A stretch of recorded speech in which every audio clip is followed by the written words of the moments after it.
I move that so much of the standing orders be suspended as would prevent order of the day number 126, government business, being called on forthwith.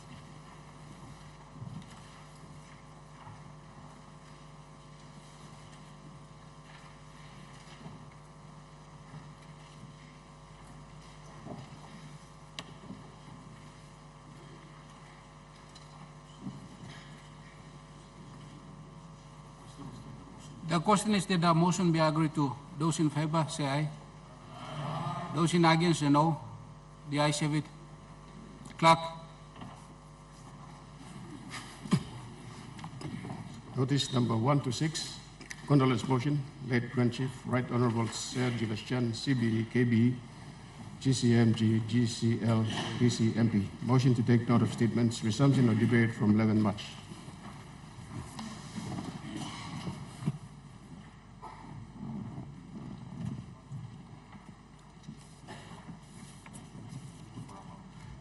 Member for Rabaul.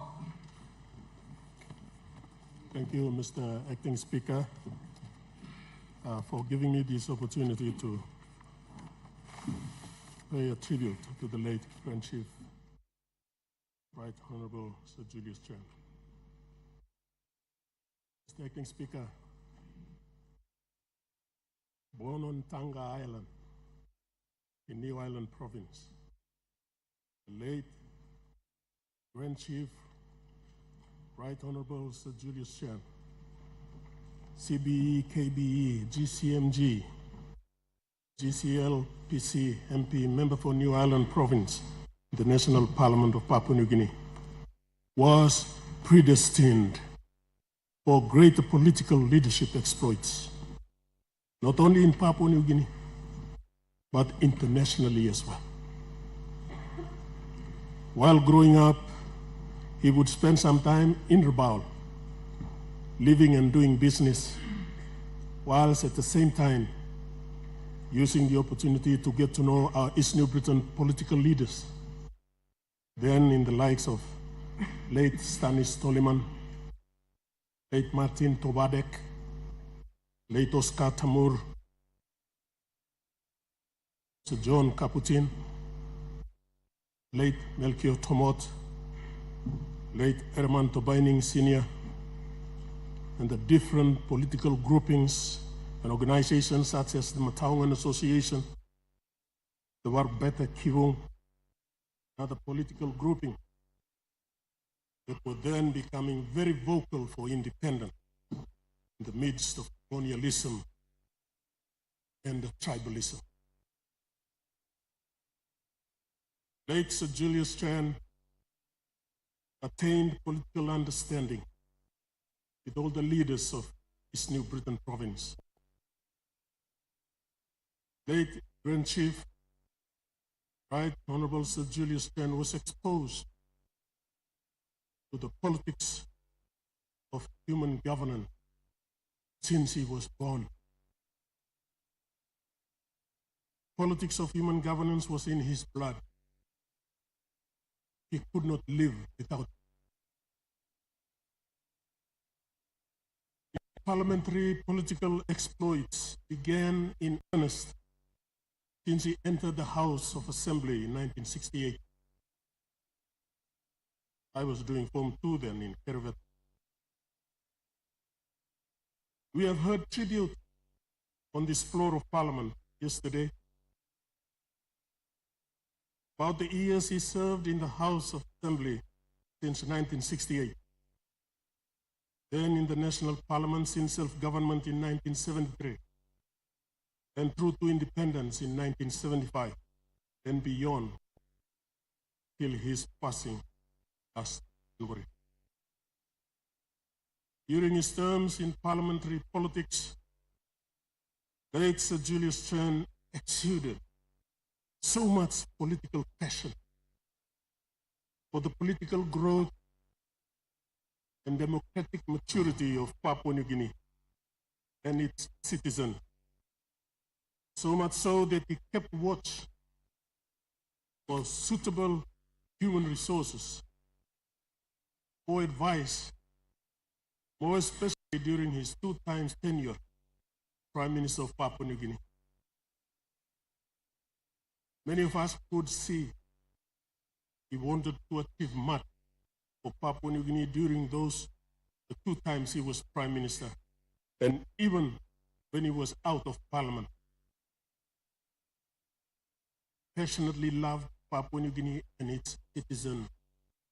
He was a rare species, very deep political thinker, full political knowledge, political wisdom, and political understanding.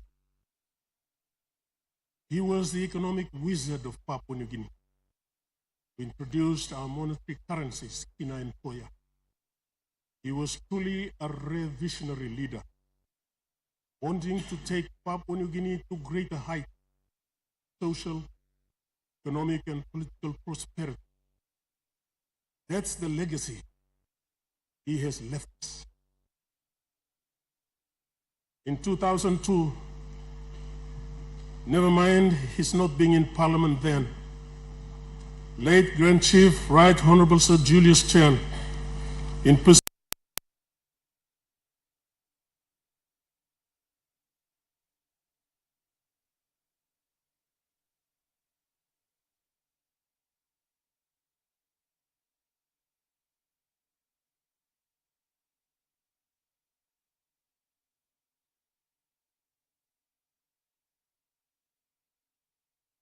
Progress Party. Then, as a political warrior,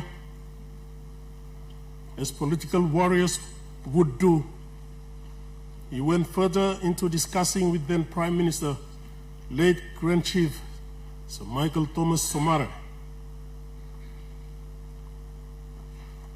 who the Deputy Prime Minister was going to be during the formation of government then. They put their heads together, these two powerful nation builders, and made the appointment of a Deputy Prime Minister to the Somare government then. Late Grand Chief Right Honorable Sir Julius Chan was a political mastermind.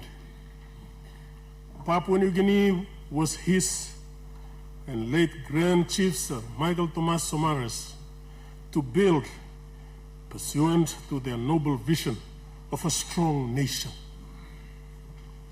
Their mission was to use whatever human resources they deemed fit to engage. An example is our current Prime Minister. To attain that noble vision, great visionary leaders like them, late Sir Mekere Morauta, late Sir Rabi Namalio, and many more with them, have gone never to return. We only have their legacies, which we try our best emulating. After my removal as PPP leader, late Grand Chief Right Honorable Sir Julius Chan continued to show to me in numerous occasions, numerous ways, whenever we would meet, his unwavering belief in good quality leadership for Papua New Guinea. He gave me the opportunity to be a leader of the people of Rabaul District. And it happened. He gave me the opportunity to be the Deputy Prime Minister of Papua New Guinea. He gave me the opportunity to be the Minister for Foreign Affairs and International Trade then. With God's help, late Grand Chief Right Honorable Sir Julius Chan gave the people of Rabaul District and his New Britain province as a whole to lead together with other leaders of Papua New Guinea, this great country of ours. Much more could be said in tribute to this political Herculean. But it is incumbent upon us all, members of Parliament, now and in the future, to take the baton of his legacy and with the fiercest of commitment and determination, run with it. I ask, who is there similarly committed and determined to do so? With a very heavy heart, and on behalf of my people of Rabaul District, the rest of our people in East New Britain Province, and my family, and the party I lead, I convey to Lady Stella Chen, daughter Vanessa, sons Mark, Byron, and Toya, brother Michael Chen, and the rest of the Chen family, Minister for Civil Aviation, Minister for Treasury, the acting governor and his deputy of New Ireland Provincial Government, and the rest of the people of New Ireland Province.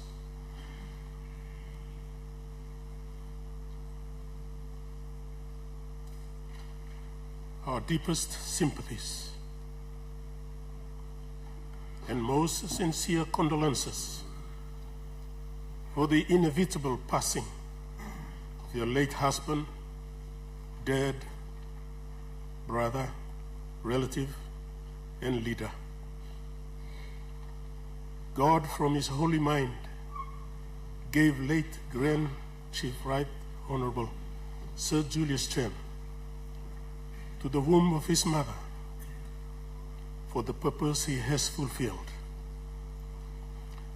And only God himself, through his sovereign, uncreated being, took him away from us last January.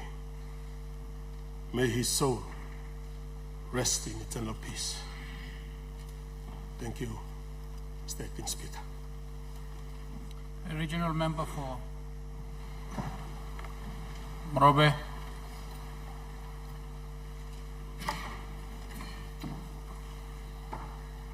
Mr. Assistant Speaker, I rise at this moment in time to speak on this occasion on the matter of condolence messages to one of our Papua New Guinea's distinguished persons who God has called him to rest in his kingdom. I rise, Mr. Assistant Speaker, on behalf of the people of Morobe Province, constituted of just over 1 million people and classified as biggest province in terms of number of elected members in the parliament. Mr. Assistant Speaker, I wasn't here yesterday because I felt physically sick. But good enough, I watched the speakers through the television, which was televised throughout the nation of Papua New Guinea on this item or this matter of condolence messages. Mr. Assistant Speaker, I had the benefit of hearing and listening to all of the speakers who spoke yesterday. I fully concur with the substance of their speech, messages they delivered yesterday. They did so very well. They covered so very well. And I hope the nation of Papua New Guinea, who saw and heard yesterday, also had the benefit of seeing and hearing. And I'm satisfied, beyond reasonable doubt, that what needs to be said, Mr. Assistant Speaker, what needs to be said on this great man was said yesterday. Mr. Assistant Speaker, thank you for the leader of government business, which we got the leave of the Parliament to make sure that we continue to speak on this matter. I thank him. And thank you, Mr. Assistant Speaker, for providing me the opportunity to speak today. Mr. Assistant Speaker, I rise and stand here also as a Maimai of the New Island. in May last year, I went to a village called Condolence for a friendly visit. I did make friends with the Julius Chan and the members of the New Ireland electorate, but I just went there because this country is mine, so out of interest, Mr. Assistant Speaker, I went to a visit Condolence village with a friend. And the distinguished man, Sir Julius Chan, told his Grand Chief at the Condolence village to bestow on me a title of a Mai, which I received with honor. And I felt so good when I received the title. And I speak as a Mai today in this floor of the Parliament. Mr. Assistant Speaker, Sir Julius Chan is a very good friend of mine, very, very good friend of mine. And Sir Julius Chan has also made, in fact, Sir Julius Chan, he said to me when his brother Joe Chan, who operated his business Anta compound, he died, and he happens to be my friend, good friend. So on the occasion of his funeral service in Ley, Sir Julius Chan came to Ley, and he's such a person that I respect him fully. I treat him as my Masara. I don't want to go close to him and Masaraya. Very important man, a special man. But he came close to me, and he told me that you are my hero. So I stand here also as a Mai, and I also stand here as Sir Julius Chan's hero, Mr. Speaker, Assistant Speaker. And I said, I don't deserve that hero. But he said, no, you're my hero. Like it or not, take it, he said. And so I take it as his hero. His hero because he said that Papua New Guinea government has signed an agreement which was converted into an act of parliament to bring the Australian federal policy into this country, bridging the constitutional section of the Constitution of Papua New Guinea, and nobody stood up. Nobody stood up to defend the Constitution of this country. If I was in Parliament, I would have joined you, but you did. And you proved it beyond reasonable doubt. You proved it in the Supreme Court that the Australian government and Papua New Guinea government have breached and seriously breached the constitutional provisions of the Constitution of this country. And for that reason, Sir Julius and the man, I consider him as a Masala, a very special man, he made me his hero. He said, you fought it. You fought the government of Papua New Guinea. You fought the government of Australia. You proved them beyond doubt that there was a serious breach of the Constitution. On that basis, I regard you as my hero. Mr. Speaker, Assistant Speaker, he said it, and I feel honored at that time. Coming from somebody whom I regard him as so special, very special in this country.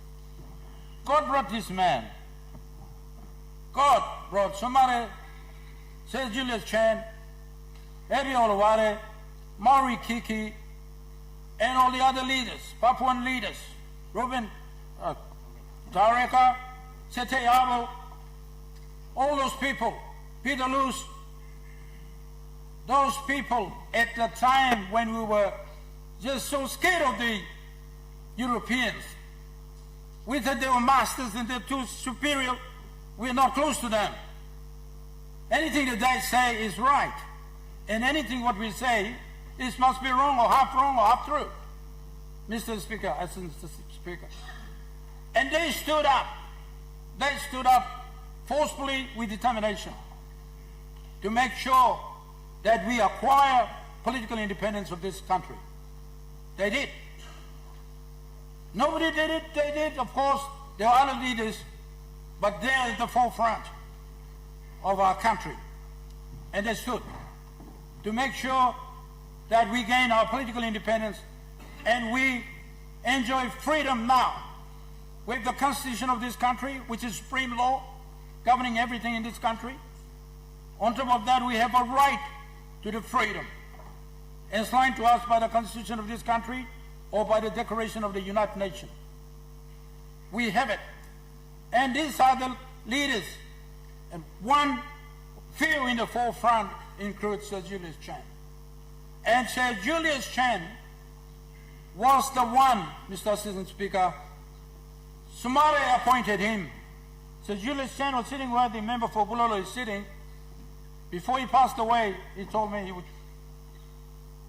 that I am the one.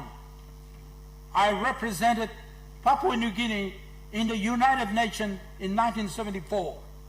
I was the one who did it and told the United Nations, nations of the world, that territory of Papua New Guinea was ready for political independence. I did it. Nobody else but I did it, he said.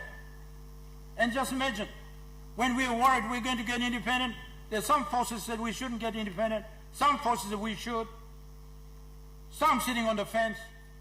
But he, with determination, in the flow of the United Nations, told the United Nations, nations of the world, that we qualify, we're ready to gain independence.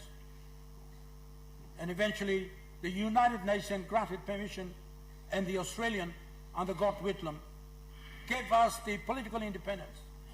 This is a man that we should respect him. Respect him high. In this country, in this generation and generation to come, we should remember him. That he did. Second thing that he did, I had my governor for NCDs had said yesterday, but it doesn't stop me from saying it, just in case you forget.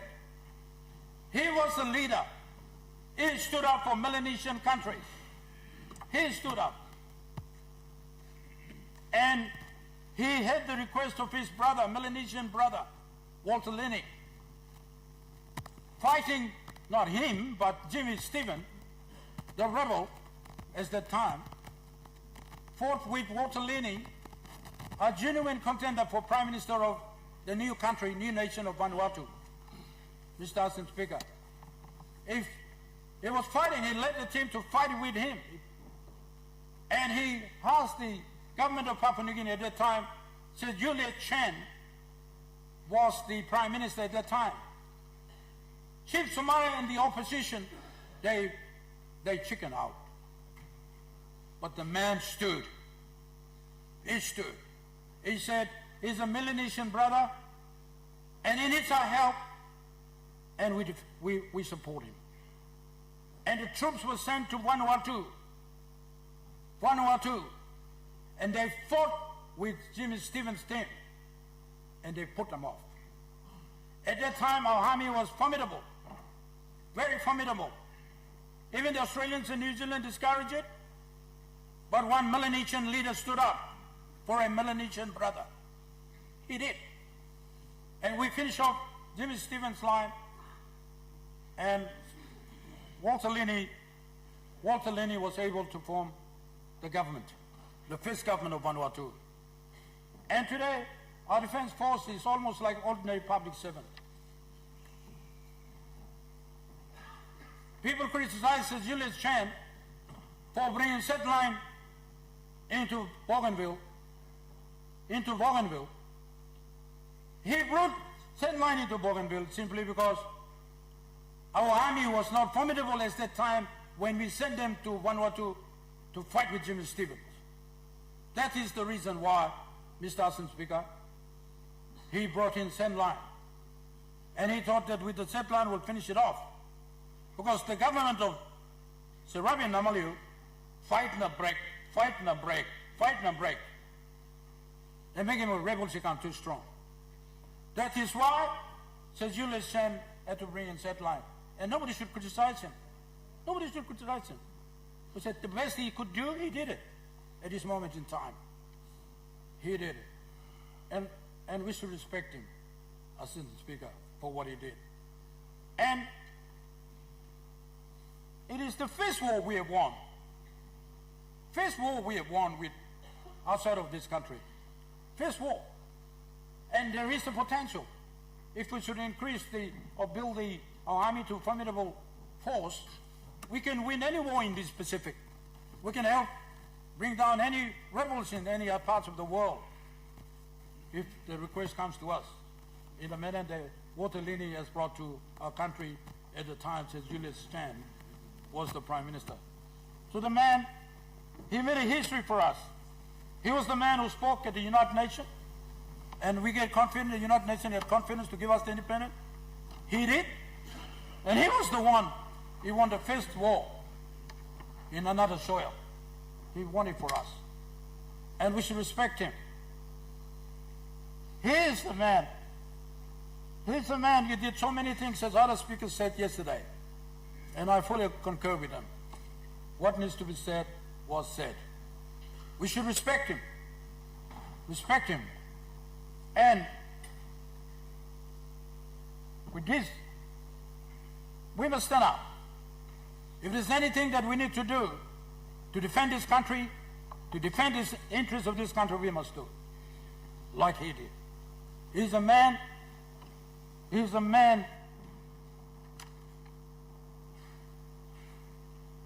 I will describe him, and finding it difficult to describe him,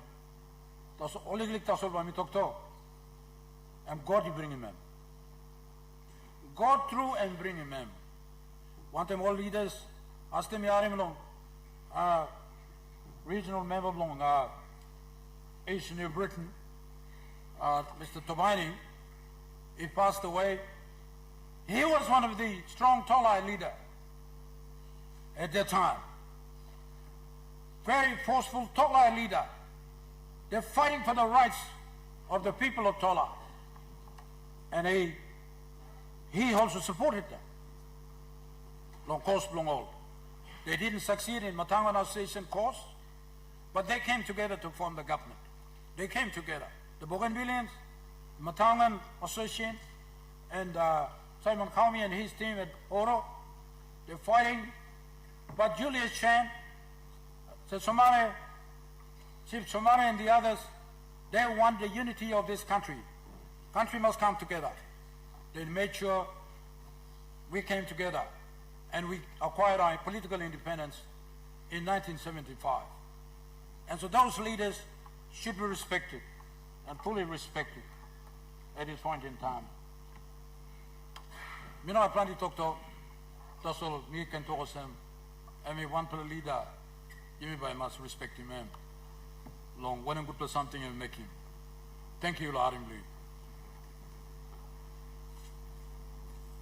Honourable members, I have to inform the Parliament that grade 8 students and teachers from Coordination Primary School in the Northeast Central National Capital District, grade 12 students and teachers from Laloki Secondary School, Central Province, grade 6 students from Santianes Primary School in Geru Stage 6 National Capital District, and leaders from Wewak District, East Sepik Province, are all present in the public gallery. On behalf of the National Parliament, I extend to them a very warm welcome.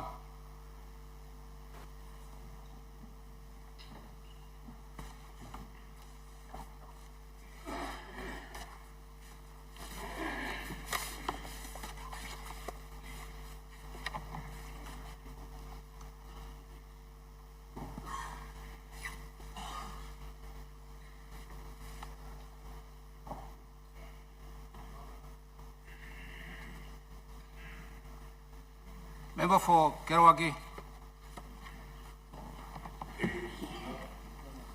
For giving this opportunity to actually add few sentiments, condolence sentiments in honor of late Julius.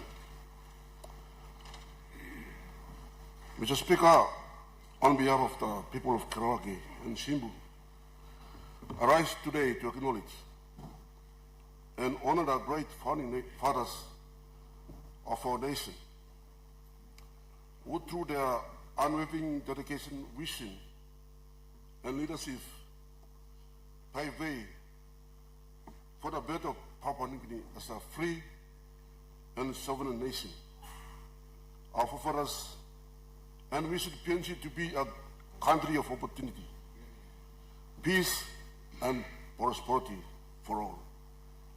Mr. Speaker, our forefathers are true example of visionary leaders.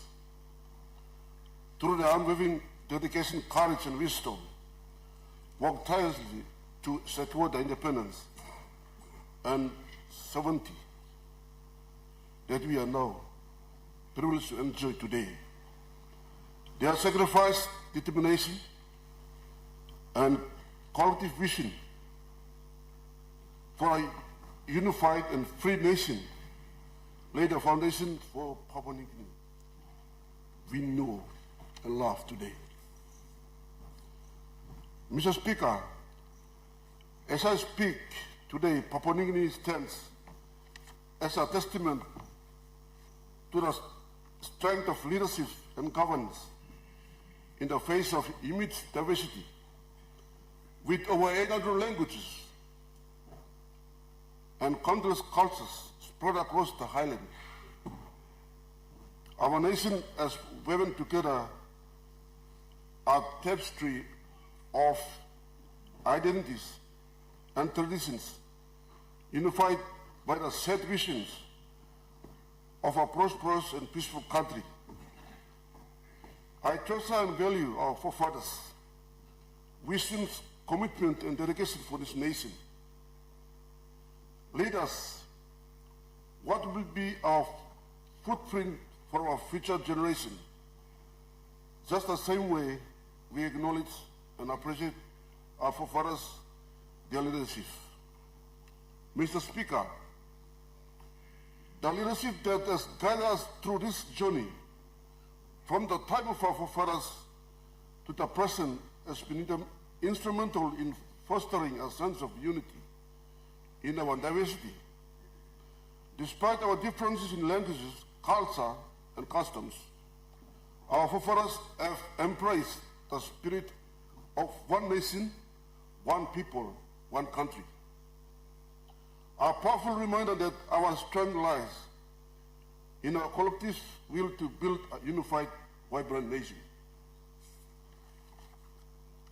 Mr. Speaker, as we reflect our forefathers' contributions, we are reminded that the freedom and opportunities we have today are a result of their hard work and commitment to a better future for all.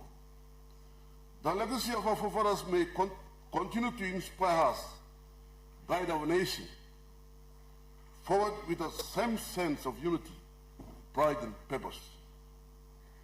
As a national leader, let us stand together as one people to honor and appreciate the sacrifice of our forefathers who paved the way for our independence, and let us continue to build on their vision for a prosperous and united Papua New Guinea.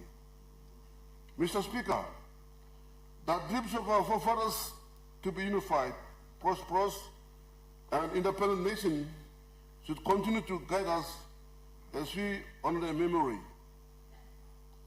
As Papua New Guineans will celebrate this significant milestone in our nation's journey in some months' time, let us reflect on the vision and sacrifice those who have passed. May we honor their memory by continuing to work together as one people to build Papua New Guinea. To our founding fathers and leaders who have passed away, we salute you. Your wisdom, strength, and dedication to this nation will never be forgotten.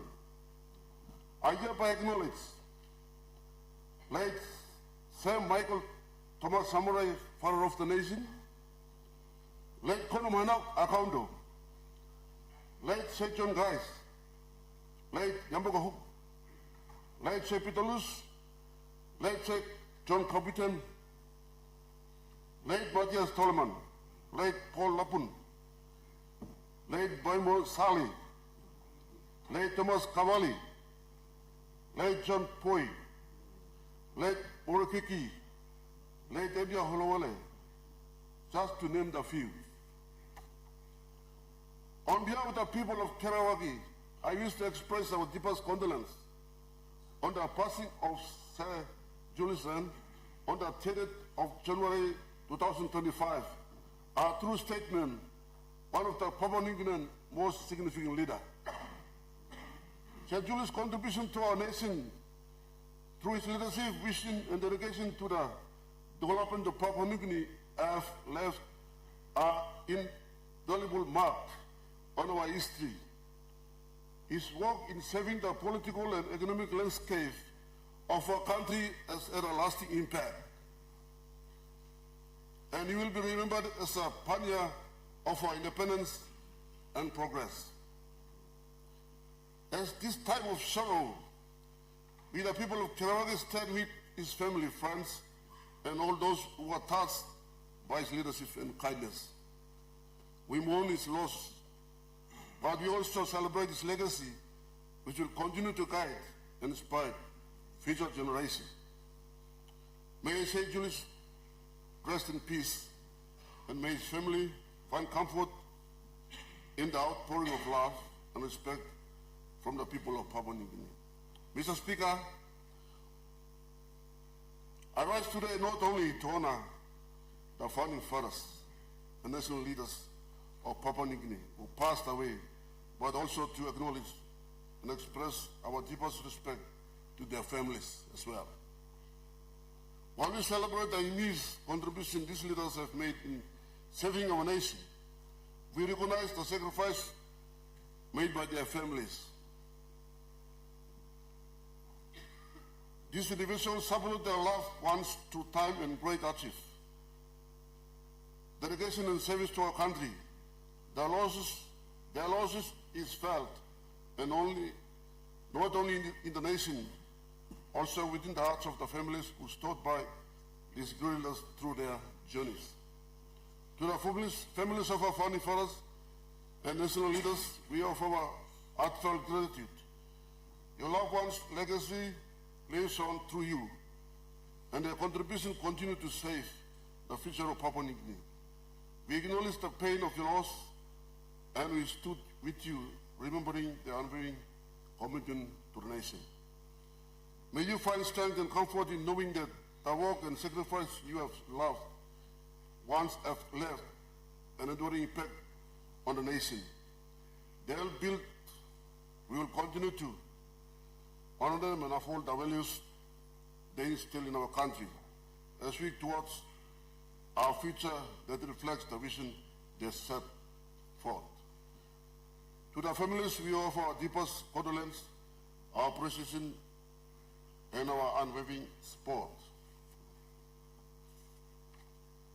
Mr. Speaker, in 1963, Condolence Macaudo addressed an audience at Canberra, Australia with these famous words, as I quote, "In my village, I'm a chief among my people, but today I stand in front of you like a child.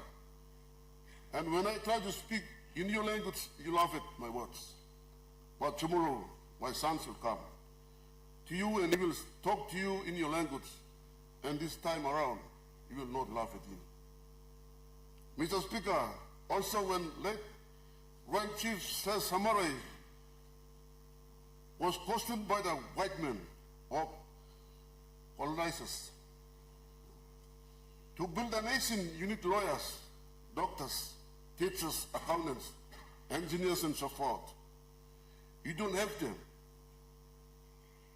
How will you build PNG? Right after the independence. And he said, quoted, he looked at the ladies and said, "These ladies, when we talk about accountants, engineers, and all the rest, it's in these ladies. Our mothers will give birth to lawyers, accountants, teachers, doctors, engineers, and so forth, soon to govern this country. Therefore, we have declared independence on the September 16, 1975. This quote from late Condolence Macaudo and Great Chief Shemagal Samori are solely words of wisdom, but during that time, and moment, it must have been considered as a joke. Likewise, in May 2019, when the current Prime Minister, Right Honorable Julius was first elected as the Prime Minister in his Parliament, in his keynote address, his church states and I quote, "In future years to come, this country must be the richest black Christian nation." Mr. Speaker, the statement by Prime Minister Julius may stand a joke today. But in the 50 years from now, our future leader may quote this for reflection, aspiration, and appreciation. As leader, we must think and dream big, challenge ourselves, and their challenges will guide us, our focus and strategy to build a great nation. Mr. Speaker, every one of us in this House must leave a legacy for our people to be grateful of, and our future generation leaders to appreciate and continue to build, so our people can be proud of Papua New Guinea and call this land our home. And I press our leadership and governance in years to come. Let's learn from our forefathers. Mr. Speaker, today I am proud to be with the political party that delivered the independence, PANCO. With most of our great leaders and forefathers mentioned earlier, we are part of to deliver political independence. And it is in order and fitting for PANCO to lead the 50 years anniversary and strategy for the next 50 years. Thank you, Mr. Speaker. The original member for Enga. Thank you, Mr. Speaker. Thank you, Mr. Assistant Speaker. I also rise to join the Prime Minister, Deputy Prime Minister, and other esteemed members of Parliament on behalf of the people of Enga Province and the Enga Provincial Government and my family, to offer our deepest and most heartfelt condolences on the passing of a true statesman, a visionary leader, and a man who dedicated his life to service of Papua New Guinea, the late Grand Chief, Right Honorable Sir Julius Chan. The nation mourns the loss of another of our founding fathers, a political titan whose life and influence has shaped the fabric of our country. We extend our deepest sympathies to Sir Julius' family and to the people of Namatanai and New Ireland Province, who entrusted him with that representation for so many years. We acknowledge with gratitude the sacrifices the family has made, allowing Sir Julius to dedicate his life to the service of our nation. Sir Julius Chan was more than just a politician. He was an institution. His commitment to indigenous economic empowerment and local ownership of resource was unwavering. He understood the need for Papua New Guineans to control their own destinies and to benefit from the wealth of their land. His leadership in bringing about provincial government decentralization reforms in 1996 is one testament to his belief that this country must stay united. On the other occasion, when he stepped aside on the Sandline issue, we as a nation must realize that he made that decision as Prime Minister of this beautiful country.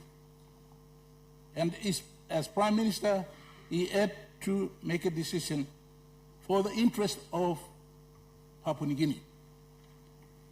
And so on the Sandland issue, we must realize that I think from the outset, I think he made the decision for the purpose of maintaining unity for Papua New Guinea.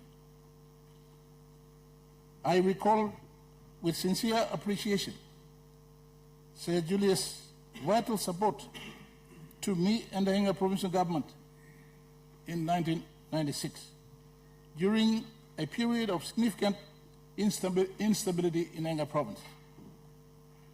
His intervention and support as the then Prime Minister were instrumental in restoring order and establishing the foundation for the stable leadership that we enjoy in Enga province today, a stability that laid the foundation for growth and development in the last 28 years.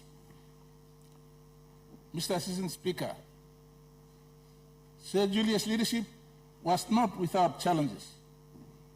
As I said earlier, his decision to step aside after the Sandland crisis in 1997, a deeply personal and painful decision he made. While controversial as it was, demonstrated a profound respect for the institution of government, to upholding the principles of good governance and accountability, and the will of the people. It speaks volumes about his character and serves as a powerful reminder to us all that true leadership sometimes demands the most difficult choices about always prioritizing the nation's interest and integrity above personal ambition and gain. How then do we, the current generation of leaders, honor the legacy of Sir Julius Chan and Grand Chief Sir Michael Thomas Murray? We do so by embracing the values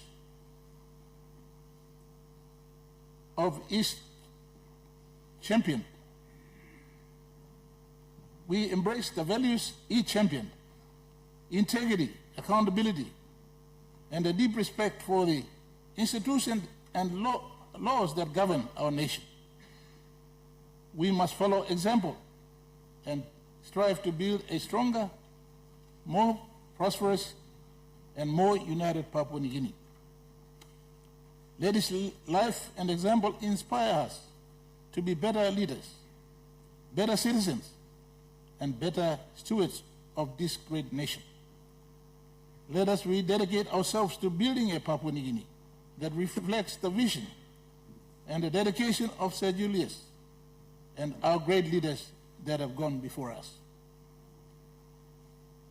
To Sir Jay's family and the people of Namatanai and New Highland, the people of Enga province offer our heartfelt appreciation for the lifetime service he dedicated to our people and our beautiful country.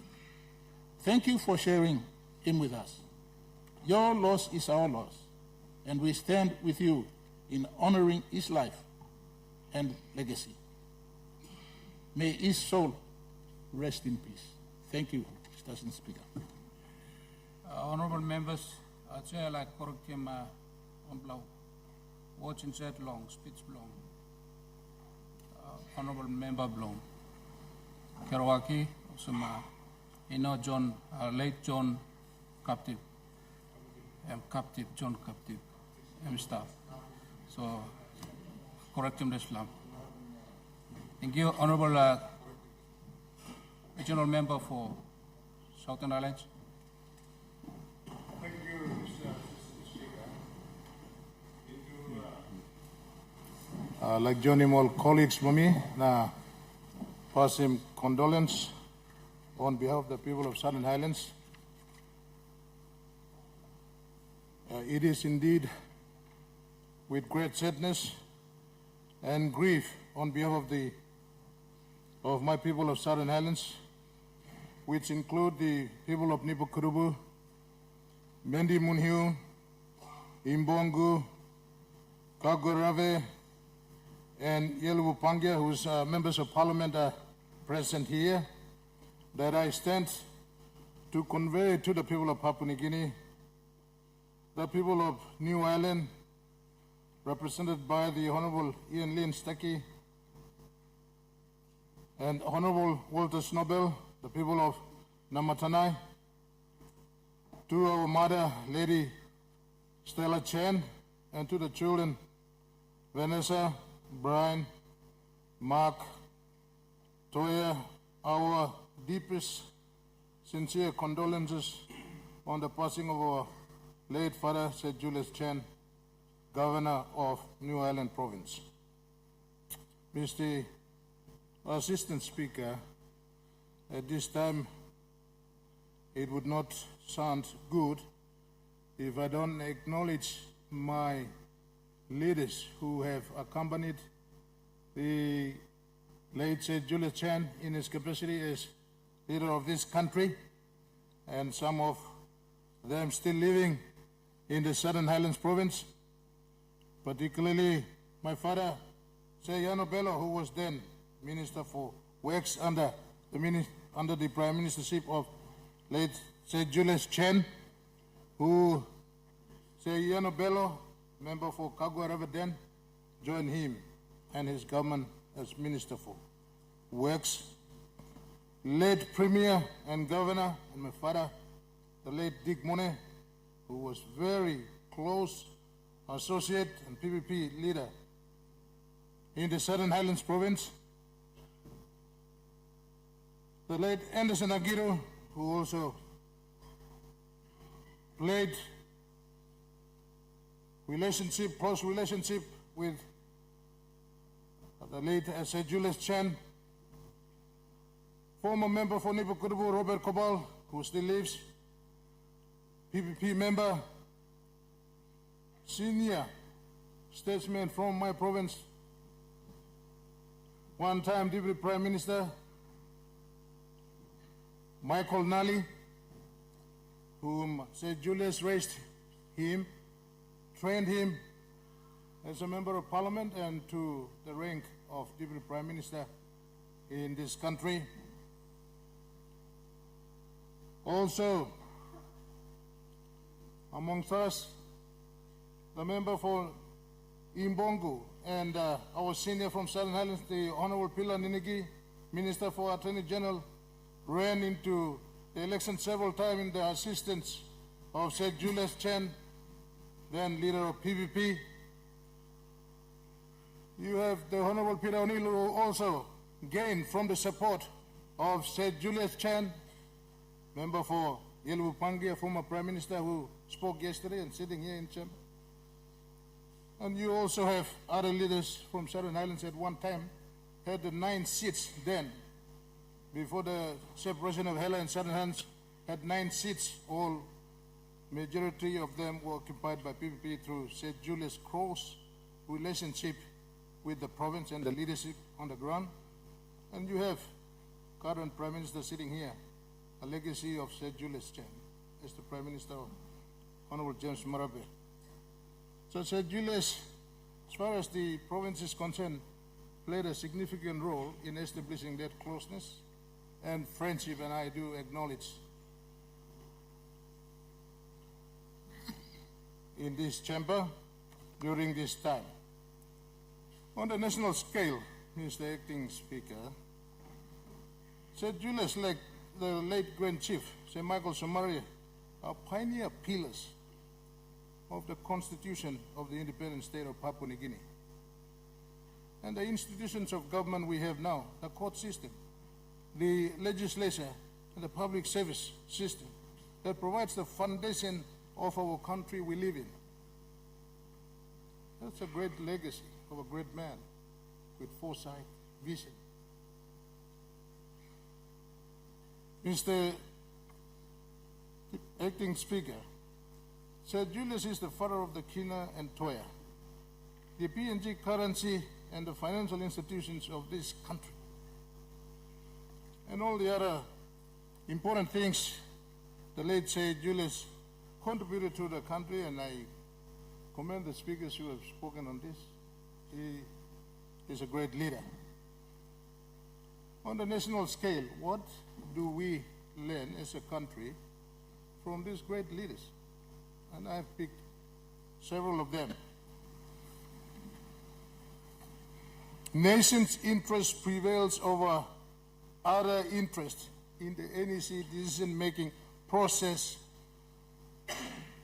When he was Prime Minister, he followed systems, processes that are there, so you come up with a final decision-making process at NEC, and it reflects nation's interest. Sir Julius is a living testimony of someone who followed the process and systems, established systems and processes. When he was Prime Minister, he ensured the CACC process functioned so that when NEC decided on issues of national interest, it was the final version of scrutinized process that enhance and give value to nation's interest. So leadership today, we must learn to follow the systems and process that Sir Julius has followed. Following the systems and process ensures nation's interest. And this is one of the challenges that we as leaders can learn from Sir Julius. When he was Prime Minister and Chairman of NEC, he believes in the system, processes, and institution of government such as the CACC process for thorough policy scrutiny before announcement at NEC or cabinet level. This strict compliance protects the nation's interest through scrutiny process, which is a very fundamental process of decision making.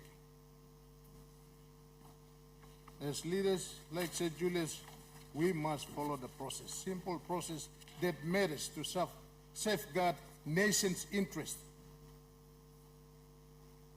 Sir Julius was a believer of nation's unity in a diverse country. Our father, the late Sir Julius, believed in national unity in diversity as the most important pillar of his leadership.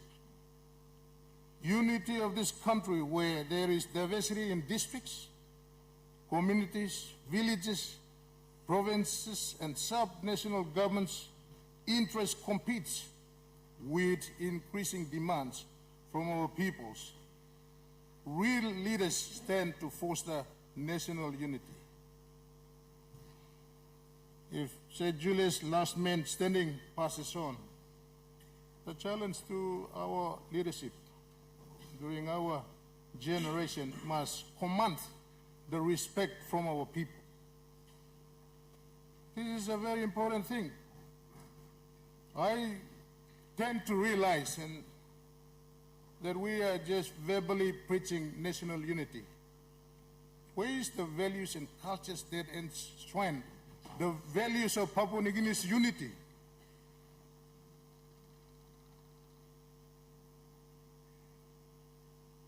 I believe there's been real quality of nation unity in Sir Julius.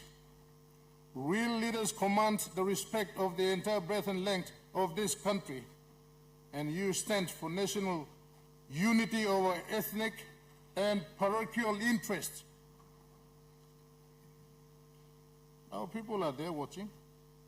It is not only by words, but real leaders value and demonstrate national unity through actions.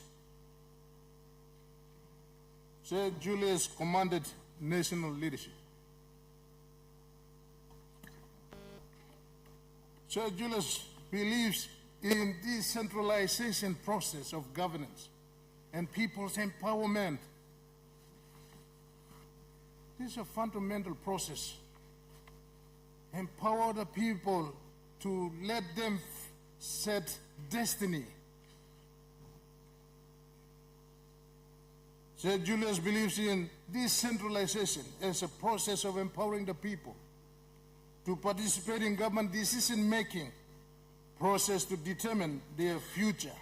Participatory democracy of empowering our people is fundamental. Unity through decentralization of government functions, such as the one he was pushing for, Malangang Declaration, and pursuit for autonomy, that Sir Julius stood for. Let me remind us at his passing, functions of government such as village court functions, land mediation, ward councillor functions, DPI extension services, and all other extension functions and services at the districts and sub-national governments should be decentralized completely out of Waigani to fully through block grant arrangements, and Waigani only dealing with policy oversight functions. What's so difficult about this?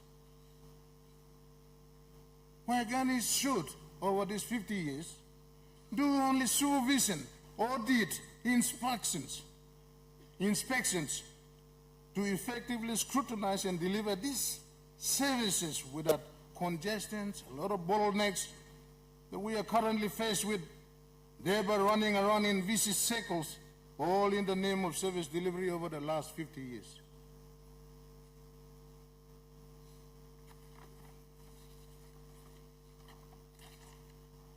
And 50 years, Mr. Acting Speaker, instead of 50 years celebrations, various other things that we are doing, why can't we have government leaders are here to set vision?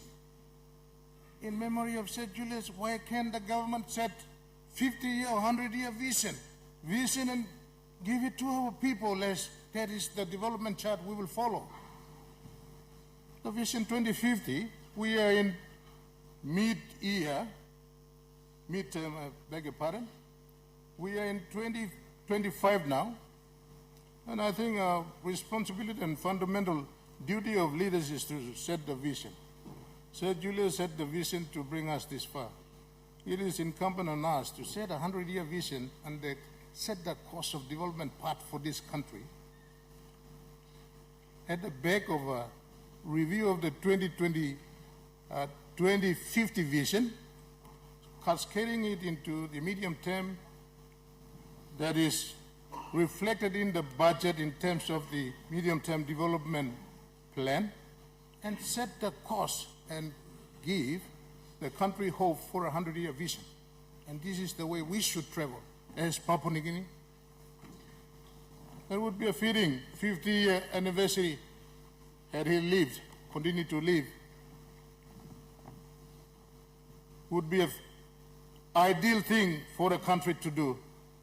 And having said that, Mr. Acting Speaker, I pass my condolence on behalf of my family and to the people from the people of Southern Highlands, whose members are represented here. He has left a legacy for us. I think we need to set the 100-year or 50-year vision, and setting the vision for development costs, setting the charter for our country is critically important, and that's the fundamental function of leadership. Thank you, Mr. Acting Speaker. The Minister for Higher Education and Member for Ongabena.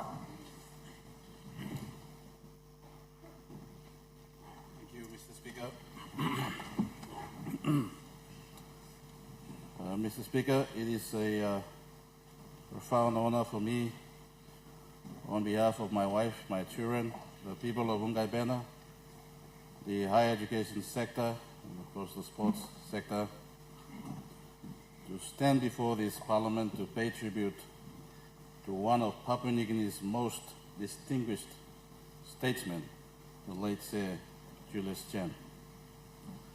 I extend my deepest condolences to his family, friends, and the people of New Ireland Province who have lost a true champion of progress and unity. Sir Julius Chen was a towering figure in our nation's history, a leader of immense wisdom, unshakable determination, and a deep sense of service to his people. He was a statesman whose vision and leadership laid the foundation for a prosperous and progressive Papua New Guinea. His contributions to our country are immeasurable, and his legacy will stand the test of time. Deputy Speaker, Sir Julius was instrumental in shaping the political, economical, and educational landscapes of our nation. As Prime Minister, his leadership was marked by resilience and foresight, guiding Papua New Guinea through some of its most challenging times. He was a pragmatic leader who understood that true progress is built on the pillars of education, economic empowerment, and national unity. His administration saw the expansion of higher education through the establishment of universities such as the University of Goroka, Divine Word University, Pacific Adventist University, and the University of Natural Resources and Environment. This legacy of educational growth continues today with the establishment of 3 new universities, further advancing Papua New Guinea's intellectual and professional capacity. Sir Julius understood that investing in higher education was the surest way to secure a strong and prosperous future for our country. He firmly believed that education was the cornerstone of national progress, empowering individuals with knowledge, skills, and critical thinking abilities necessary to drive economic and social transformation. Through his visionary policies, he championed the development of institutions that not only provided academic excellence, but also cultivated leadership, innovation, and national pride among Papua New Guineans. His dedication to education ensured that generations would have the opportunity to thrive, contribute meaningfully to society, and elevate Papua New Guinea's standing on the global stage. Beyond his contributions to education, Sir J was an economic powerhouse architect. His vision for economic diversification and financial stability positioned Papua New Guinea as a key player in regional and global markets. His policies on fiscal responsibility and resource management strengthened the nation's economy, setting the stage for sustainable growth. He understood that economic independence was crucial to national sovereignty, and he worked tirelessly to implement policies that safeguarded the nation's resources while maximizing their benefits for future generations. A testament to his economic vision was his instrumental role in the establishment of Ramu Agro-Industrial Project, one of Papua New Guinea's largest agricultural initiatives. Under his leadership, the Ramu project became a cornerstone of the country's agro-industrial development, creating employment opportunities, boosting agricultural productivity, and fostering economic self-sufficiency. He believed that agriculture was the backbone of our economy and sought to ensure that its full potential was realized for the benefit of future generations. Mr. Speaker, Sir Julius Chen was also a leader of profound diplomacy and an unwavering commitment to peace. He understood that true leadership is not just about power, but about service, not just about authority, but about unity. His ability to navigate complex political landscapes with wisdom and patience set him apart as a statesman of rare caliber. I recall asking him one time here in the Parliament if he was considering retirement. He looked at me with this characteristic wit and determination and said, "Son, my life and blood function on politics. I will die the day I retire, so I will work until I die." That was the spirit of Sir Julius Chen, unyielding, relentless, and unwavering in his dedication and commitment to the people of Papua New Guinea.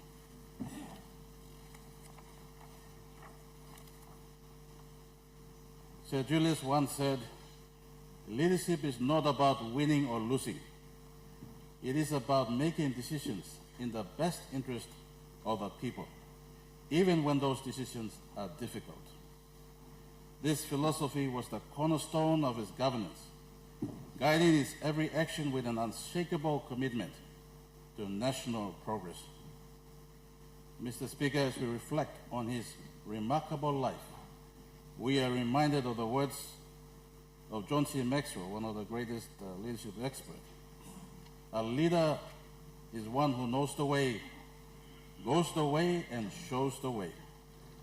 Sir Julius Chen embodied this principle through his life, leading with wisdom, integrity, and an unyielding belief in the potential of his people. His passing leaves a void in our hearts, but his legacy remains a guiding light for all of us. His contributions to Papua New Guinea were not just in the institutions he built or the policies he implemented, but in the lives he touched and the spirit of unity he fostered. We must carry forward his vision with renewed commitment, ensuring that the values he stood for, education, leadership, national unity, remain at the core of our nation's development. As we grieve this great loss, let us take solace in the words of the late Nelson Mandela.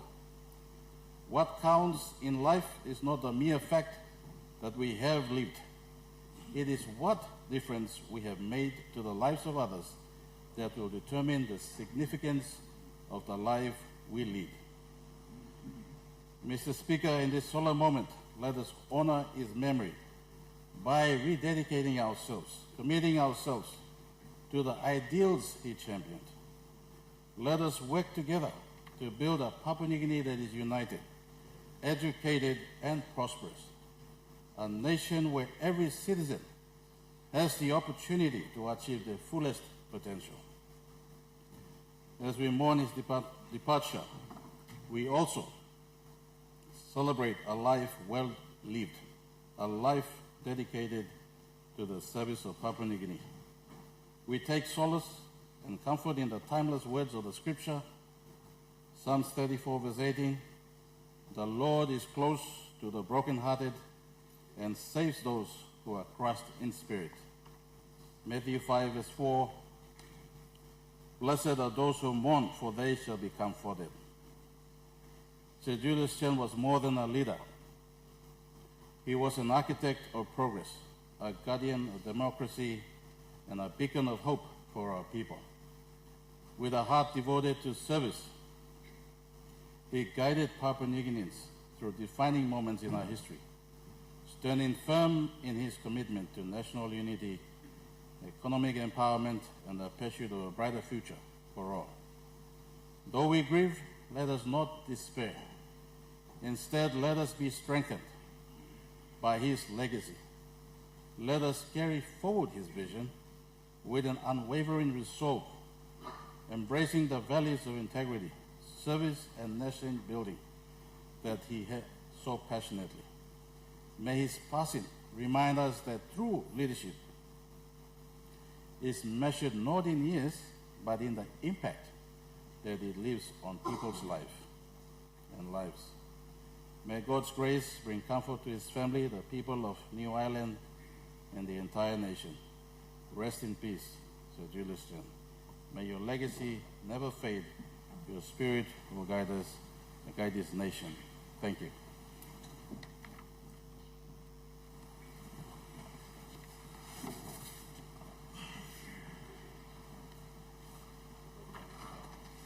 The member for Alatau. Thank you, Assistant Speaker. I too, on behalf of my people of Alota, would like to pay a tribute to the passing of late Honorable Sir Julius Chen, Deputy Governor and leaders of New Ireland, Lady Stella, families and people of New Ireland. On behalf of my people of Alota, the leaders, families, and supporters of People's Progress Party in the province, we want to pay our tribute in memory of a remarkable leader, the late Governor of New Ireland Province, an esteemed former and second Prime Minister of Papua New Guinea, who is also the founding father of People's Progress Party. His passing marks the end of an era and leaves a profound void in our hearts and the very fabric of our nation, Papua New Guinea. As one of the great men of this nation, his legacy transcends generations, a visionary, a dedicated servant of the people. He championed the rights and development of our communities, tireless favor ensuring that the voices of the people of New Ireland and Papua New Guinea was always heard. His commitment to the nation is incomparable and distinct. In his legacy as the Prime Minister and Finance Minister, he set up the Central Bank. He took over from the Commonwealth Bank of Australia and set up the Papua New Guinea Banking Corporation. He took PNG to the world and, of course, introduced our legal tender today. In one of his famous quotes, when asked about his view of holding the office of the Prime Minister, he said, and I quote, "I accept the burden and the glory of the office I hold, as I can see that Parliament is preserved. Of all the lessons we can learn as leaders and the people of this great nation, one of the simplest lessons that Sir Julius teaches and has lived is the lesson and the importance of time. In one of his lightest moments I had with him, he said, "Ricky, in New Ireland we try to be on time. Being on time for school, being on time for work, being on time for ceremonies are so critical. And this lesson, I hope, will transcend throughout this nation." He championed the rights of development of our communities with tireless efforts, ensuring that the voices of his people are heard. His commitment to education, healthcare, sustainable development is a testament on his belief in a brighter Papua New Guinea.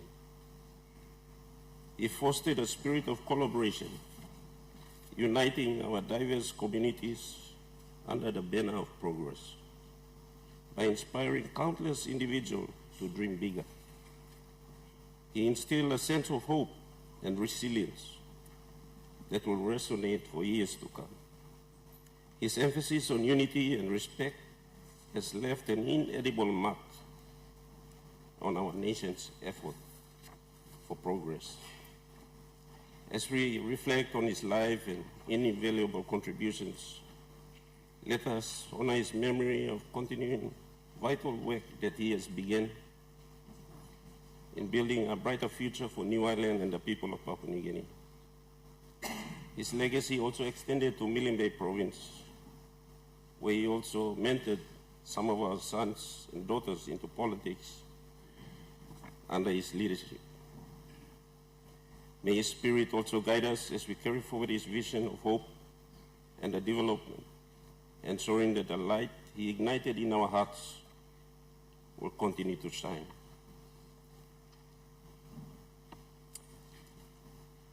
Your legacy as a founding father, a steadfast governor, and a prime minister will forever illuminate the path of progress for our beloved nation, and we will be deeply missed by your friendship, wisdom, and guidance. In his biography, Playing the Game, he reminds us, the new generation leaders, is to play the game, but play to win. Play to win not for ourselves, but playing it to win for our people. On behalf of my people, I convey our deepest condolence to the people of New Ireland, the families. May the good Lord bless you all, and I believe that the spirit of our forefathers will continue to illuminate in our hearts as we continue to serve our people in this honorable house. Thank you, Assistant Speaker. The member for Kappa. Thank you, Mr. Assistant Speaker, for giving me this opportunity on this profoundly sad and yet momentous occasion to speak. I humbly stand before you in this Parliament on this solemn occasion on behalf of my family and the people of Kappa, and also speaking here as the Chairman of Constitutional Law Reform Commission. Mr. Speaker, the late Assistant Speaker, the late Sir Julius lived truly a remarkable life of birthing this country and lived with it until it reaches his 50 years of age. His name has become a household name, loved by all Papua New Guineans across the country, and many have lovingly referred to him as a father or father of the nation. Some of us have gone through schools and learned on social science about the founding fathers of our nation, and never thought in our wilderness dream to be working with one of them, myself as an example. Rubbing shoulders and serving our country together. Mr. Speaker, I consider myself a very privileged person, and I'm sure other leaders feel the same to be serving our country beside this remarkable leader.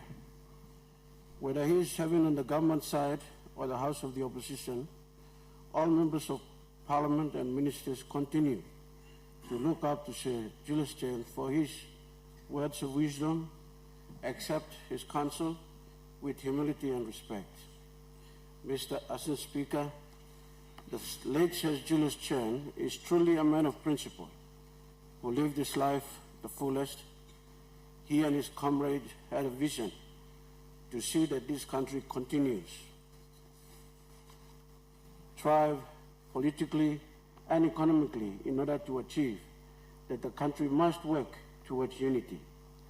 Even in his last days with us, he continued to echo the vision of his fallen comrades, and the country must be united, and that must be a collective effort from the government down to the people. In one of our work trips to Kevian, we had the pleasure of visiting the office of late Sir Julius and discussed with him the work that we were doing on the review of the form and system of government. In his contribution to the discussion on the kind of country and system of government that he would like to see after 50 years of independence, he stated the following, and I quote, "PNG cannot continue on the down path it is going, or we won't be together some years from now. We must do something. New Ireland province is going autonomous because we need to bring out the anchor to hold together the country. The anchor is autonomy. So we are going for autonomy." Mr. Assistant Speaker, Sir Julius OCJ, as he is fondly known, believed that this approach of the decentralized system will empower provinces to be able to reach the full potential, especially economically, and achieve the best for the people, yet maintaining national unity as part of Papua New Guinea. His views on decentralization and empowerment of provinces could not just be overlooked. His views carry deep wisdom that were tried and tested through deep decades of experiences in PNG politics. Mr. Assistant Speaker, CLRC was fortunate to capture Sir Julius' wisdom and carefully considered it in developing the final report, including recommendations in the review on the form and system of government. Mr. Assistant Speaker, before 1975, according to the Hansard report of the House of Assembly, the leaders were more concerned about uniting the country of 1,000 tribes. The founding fathers tailored our constitution with a focus on the unity of the country. When the founding fathers felt that the unity was questioned in 2 years after independence, in 1975, provincial government system was introduced. In his last days, before he left us, he kept on fighting to ensure that our country is united, and the vision of his founding brothers are kept alive through our united country. In his last days, he introduced the Private Members Bill, pushing his vision and vision of his fallen brothers. Mr. Assistant Speaker, it is clear that even in his final days, Sir J hardly lost sight and touch of original theme of his country, a dream envisioned and championed by himself and rest of the founding fathers and mothers of this beautiful country. A dream forever etched in the national goals and directive principles in our Constitution. The 5 national goals and directive principles talk about integral human development, equality and participation, national sovereignty and self-reliance, wise use of natural resources and the environment, and Papua New Guinea ways. Mr. Assistant Speaker, in the years leading up to independence in 1975, in the early post-independence period, these goals were central to the thoughts and debates of our nation's most visionary leaders, including Sir J himself. The NGDP were born from this collective intellectual effort and were used to rally the people to the cause of independence and sovereignty. Those foundational principles are aimed at promoting our origins, strength, self-determination, and striving for progress, and equitable opportunity and participation by all Papua New Guineans to reach their full potential, and above all, unity. As we approach the 50th anniversary of Papua New Guinea's independence in 2025, Sir J passing serves as a poignant reminder of the enduring dream he held for our country, a dream of unity, strength, and self-determination. His vision of a prosperous and peaceful Papua New Guinea, where all its people would thrive, remain as relevant today as ever. Mr. Speaker, through his passing, though his passing is a great loss, beg your pardon, his contributions will continue to inspire future generations. As we mourn his passing, let us also honor Sir J's legacy by holding fast to the dreams of our fathers as enshrined in the Constitution, particularly the national goals and directive principles. Sir Julius' passing is also a vivid reminder that the sun is setting on our founding fathers, but rising on the current crop of leaders and the current generation of Papua New Guineans to take our country forward to greater heights for the next 50 years.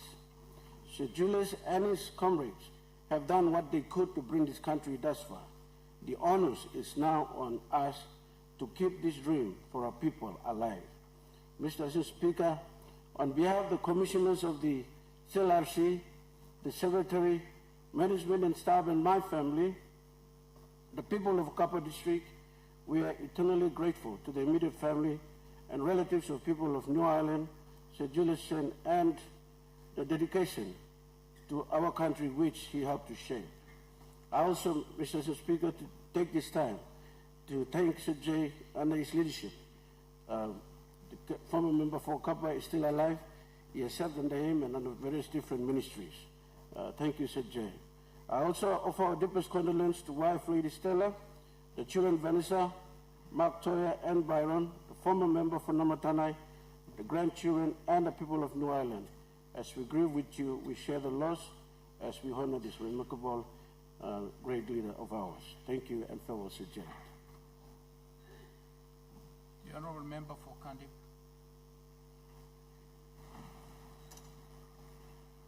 Mr. Assistant Speaker, I stand to join my colleagues in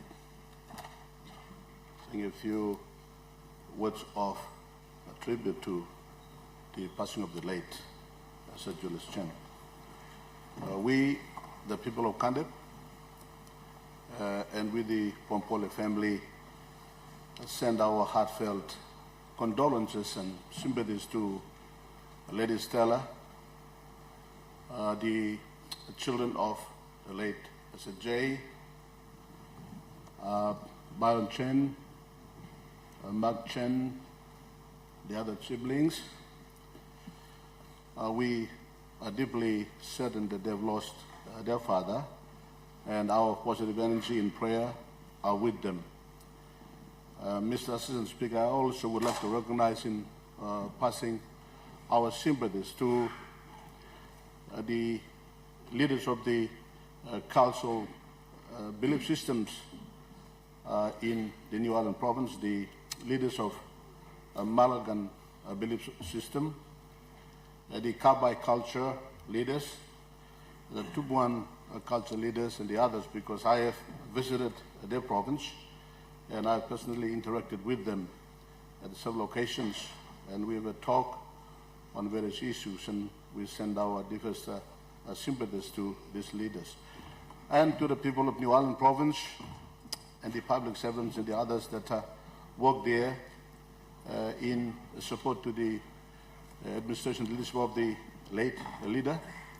I also do recognize the members of parliament from the New Ireland province, in the Minister for Treasury, Ian Stuckey, the Minister for Transport and Civil Aviation, and the other leaders from the province who have lost their leader and governor while serving as a leader in the country.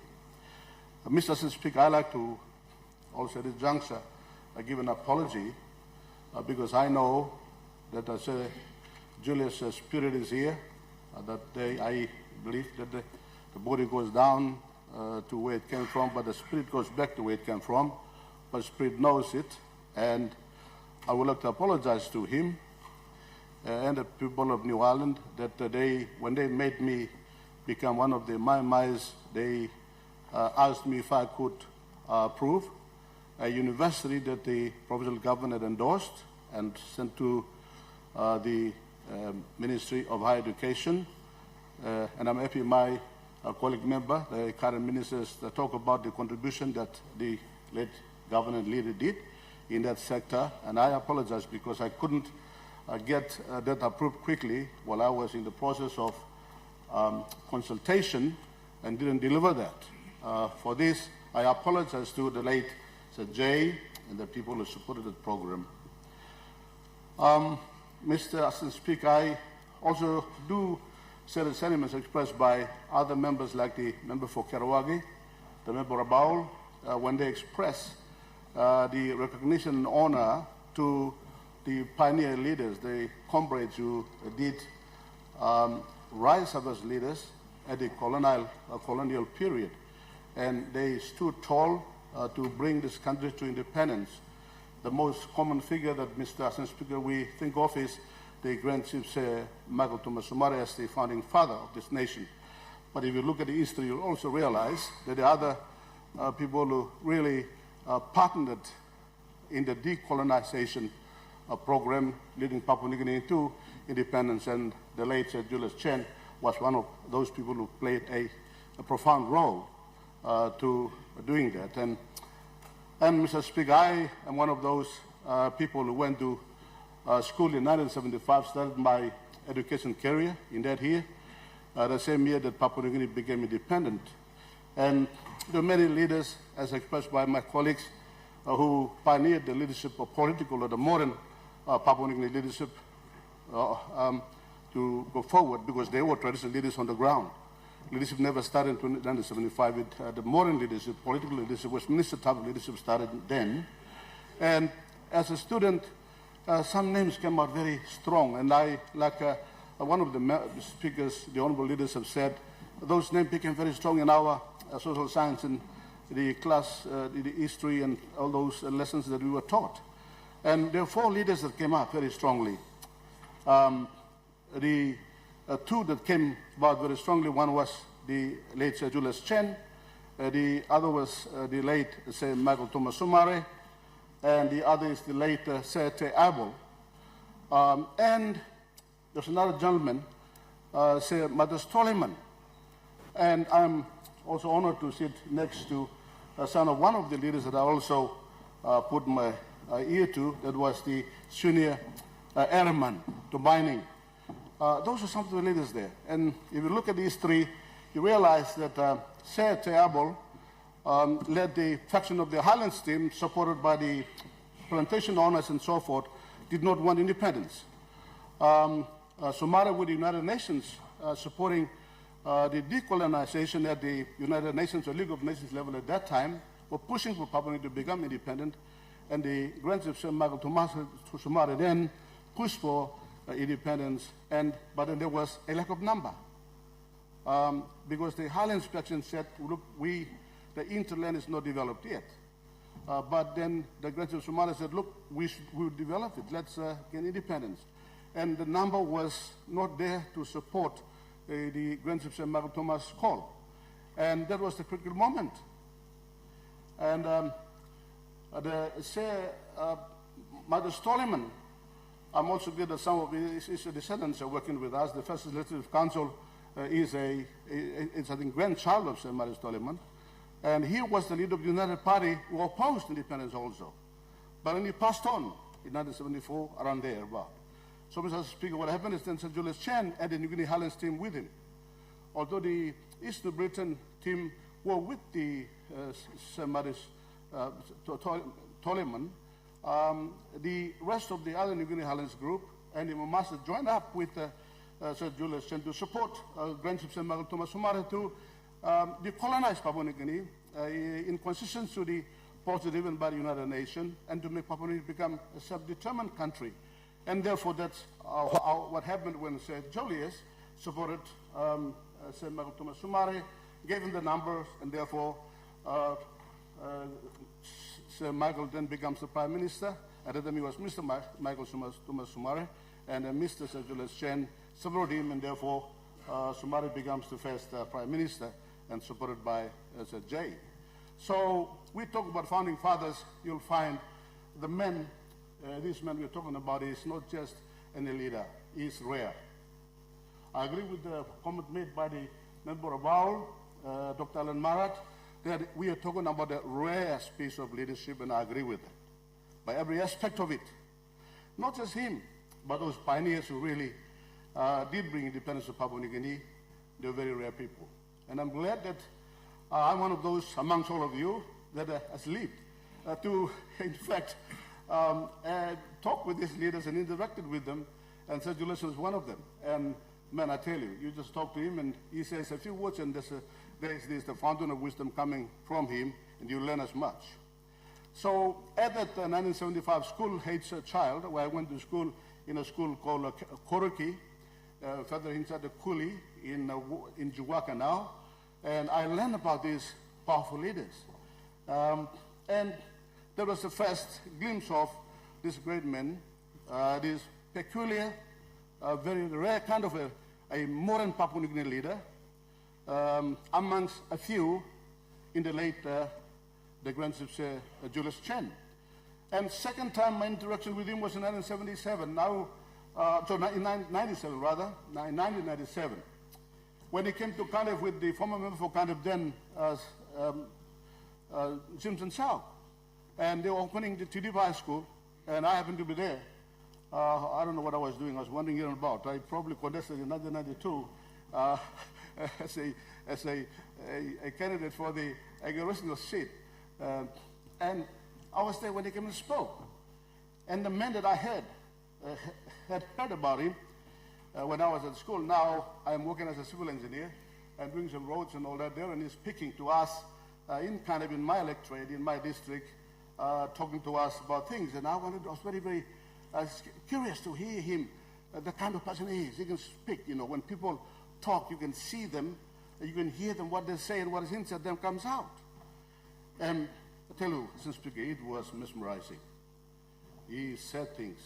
At that time, as a young man who was very curious myself, and also a bit of a leadership and political aspirations in myself, I was so interested to listen to leaders like that, and I was listening to this great, rare, peculiar leader. And he said some things that touched me. And one of those things that he said was national integration. And I didn't understand those kind of things at that time. National integration, you have to come together as one people. And then the counter peons who were sitting here, they were looking at things, and some of them were saying in English language, "Ura-ibra-dam." In English language, when they say "Ura-ibra-dam," what is he saying? What is he saying? And I did not understand fully some of those things. I said, he's talking about we mixing up with the coastal people. And then the candidate presentation, where do the coastal people live?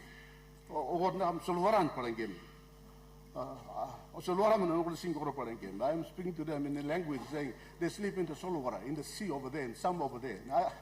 And you know, so they, and he goes on and said, Julian, as if he heard what the people of Ghana were querying about. He talked of how the Highlanders and the coastal people, those who know the sea and those who don't know the sea, can integrate and come together as one people. And that's national integration that I saw him speak at that time, and now it's very relevant. And I see that. I see there is unity amongst us, there is success, and I really am happy that I was there listening to him. You also talk about friendship with outside people. And I was thinking, who are those outside people? He's talking about how toward maybe we the kind of people here, and he's talking about the people next door, like the Ligan people, or maybe the people over there on the Southern Islands people. But he's talking about foreigners. He said we have to have this friendship. So there must be a common policy that makes us friends with other people, integrate ourselves with the global community as much as we integrate amongst ourselves as indigenous people. And he talked about systematic progress too, Mr. Assistant Speaker. Systematic progress, I had other speakers speak. I think the governor of Southern Islands talked about it, others spoke, and that's very true. See, the best thing that we do as speakers is to leave those principles in us. That's a real honor of those people that pass on from their leadership space. And systematic, and sometimes we felt once in what is systematic or systemic. It was their step-to-step process of developing a nation over a time. Sometimes we want to do shortcut things, and we do not understand. We bring cultural shock to ourselves. Sometimes we lose the way, we deviate from the right course, etc. But there should be a strategic, a step-to-step layout plan so that we know that we're progressing accordingly. And some of those things I find the Mara Barroso government is doing in terms of the budget strategy, fiscal strategy. I see they lay out this plan. There's by year 2027 we should come up to a balanced budget, etc. And the challenge there is to stick ourselves on it to make sure we deliver. And I heard this peculiar leader talk about things like progress, but you progress systematically, properly, making sure you are getting everybody with you in this progress of national development. Empowerment, and one of those things that I heard him speak, and I still believe those are very true today, and I think we have to think about it as a parliament, Mr. Speaker, is the ownership of resources. I recall I was a leader of the opposition on that side, and he was a member of my opposition. The late Grandson Malcolm Sumari was also a member of the opposition that I led at that time when the member for Yellow Pange was the Prime Minister, and I was driving this mining law that the Grand Chief Sir Julius Chen wanted this Parliament to bring into being. But we couldn't pass it because we didn't have the number. But I hope that in the near future we look at those. He talks about people owning benefit sharing agreements or some kind of things. And people like him to draft this kind of policies, Mr. Assistant Speaker, people like Sir Julius Chen doing that, it is a blessing to us because he has seen, he has lived it, he has studied, lived longer, he has seasoned throughout the development of this country, but also he had highs and years as Prime Minister, as Minister, as one of the leaders. He has seen far and broad within the region as well as outside from the region, and he is now proposing that we should change our resource laws, and I think this Parliament should take it seriously And he said that, and he's been saying it for a long time, Mr. Speaker. So let me come to a conclusion of my statement in tribute to this peculiar, this rare leader, a modern Papua New Guinea leader. I think we should look at it this way, Mr. Speaker. When we see people pass on, we should not personalize too much as to feeling these attachments of yourself emotionally to that person. But what you should see is we should look at the values that person lived. What are those characters that that person lived? And we should make us live those characters. Sometimes I hear we pray and we pray those things, but Mr. Speaker, I look at some of our leaders that pass on, they've got some of those marvelous characteristics of love in them, of generosity, of wisdom, of economic management, of prudent leadership, of careful, caring leadership for this country. Those are lovely values of character. And like here in Sir Julius Chen, he has all of those. Of course, he has his downsides too, but that's human beings. But you see those good values there, characteristics that are Christian. You don't have to be a Christian to have the character of a Christian, Mr. Speaker. And we see our leaders who pass on, we should get those and live them in our lives. That, I believe, is the true honor of the person who passes on. Because the person will never come back in person. But those values are age-old values, and then they'll live forever in those of us who are living, and then we can pass it to the next generation so they can live the same values. And in conclusion, Mr. Speaker, we, the Pompole family, are happy and thankful to the late Grand Chief, Sir Julius Chen, for raising one of our sons to be a very strong professional person. He's working in the public service, but when he comes home, he talks all the time about Sir Julius, and sometimes he gets so obsessed. One time he told me, Daddy, we public servants go to work not even 1 second late. I said, what are you talking about 1 second late? How can you measure 1 second late to early? Daddy, this is true. What? And he gave an example. There was this officer, he came in about a fraction of a minute late. We were already there because we know, said Jay like that, so he called us a meeting at that time, 10 o'clock, we were there at 10 o'clock.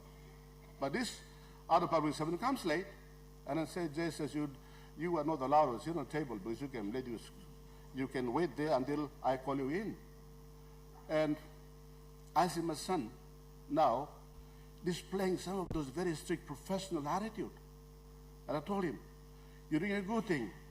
You share it with your other colleagues in the public service. Be professional like Sir Jay. And I think, Mr. Speaker, Sir Jay is gone. But the value of professionalism, the value of prudent economic management, the value of national integration, the value of love and care for the people, the value of unity for a bright future for Papua New Guinea, those values are still with us today. Let's honor him and other great leaders like Sir Michael and the pioneers that we have mentioned. Let's honor them by living those values and transform this parliament and this country into that value that they once built this country upon. Thank you very much. Minister for Environment and Conservation. Thank you, Mr. Speaker. I rise with the area today to express on behalf of the people of Lufa and my district our deepest condolences on the passing of one of Papua New Guinea's greatest statesmen, the late Right Honorable Julius Chen, MP, Kauna for New Island Province. Mr. Speaker, Sir Julius Chen was more than just a leader. He was a visionary leader who dedicated his life to the service of his nation. From the early days of self-government to his tenure as Prime Minister, he stood as the forefront of our country's development. shaping policies and making decisions that continue to impact our nation today. He is the encyclopedia of PNG politics through the establishment of state institutions, governance, economic policies, social welfare, and empowerment of our people. Mr. Einstein Speaker, his wisdom, courage, and unwavering commitment to the people of Papua New Guinea will be remembered for generations. As a leader, he understood the struggles of our people, and he worked tirelessly to ensure that the future of PNG was one of progress, stability, and opportunity. Mr. Einstein Speaker, for the people of Lufa, like many others across the nation, his leadership was an inspiration. His work in economic reforms, decentralization, and governance set a foundation upon which we continue to build today. He was a true statesman who believed in empowering provinces, strengthening local governance, and ensuring that benefits of development reach the grassroots. Mr. Einstein Speaker, Sir Julius was a true patriot. His love for this country was evident in everything he did. He served with distinction, leaving behind a legacy of resilience, wisdom, and national unity. Today, as we mourn his passing, we also celebrate a life well lived, a leader well served, and a legacy that will never fade. Mr. Einstein Speaker, to Lady Stella Chen, his children, grandchildren, his political party, PPP, and the people of New Ireland, on behalf of the people of Lufa, I extend our prayers and deepest sympathies. The loss of Julius is not yours, it's a loss to Papua New Guinea, a nation that he helped shape and guide. Mr. Einstein Speaker, though Sir Julius is no longer with us, his memory will live on, not only in the history books, but in the hearts of every Papua New Guinean who believes in the power of leadership, service, and patriotism. May his soul rest in eternal peace. Thank you. Minister for Tourism. Thank you. Thank you, Mr. Assistant Speaker. Mr. Assistant Speaker, me too like the animal NAPLA leaders, he go before me. Long making people talk sorry. He go Lady Stella Chen, all Pignini, Vanessa, Byron, Mark, Natoya, Pante Morgata, Pupu, long late Sir Grand Chief Sir Julius Chen, all people from Namatanai, na Chief Lol Mais, or Namatanai, member of Namatanai, na Minister of Transport, na Civil Aviation, Honorable Walter Snowbelt, Minister of Treasury, Honorable Yenlin Stuckey, a member of Kaviang, all the people belong New Ireland, people belong Greater Papua New Guinea. Now all followers, now supporters belong People's Progress Party, belong country belong Yumi. Long Market Mouse, long people, long me, long Wanimo Green River Electorate, the Nama family, Ministry of Tourism, Arts, and Culture, now all supporters, long Papua New Guinea Party, the followers throughout the country, me like some time long, pay him tribute, homage, I express him one time big la bel sore lomi long Lady Stella Chen Ogada Pignini, Vanessa, Byron, Mark, Natoya, na Ogada, Pupu Blong, led Right Honorable Grand Chief Sir Julius Chen. Dai Blo Papa Blo Yupla, Man Blo Yu, Grandfather Blo Yu, na Leader Blo Yumi, Emina Blo Yupla Taso. Emblo Mi Blo Ogada na Lo Country Blo Yumi. Sir Julius Chen, last Blo Lol, founding fathers, Lo Country Blo Yumi. Me call him last man standing. Mr. Assistant Speaker,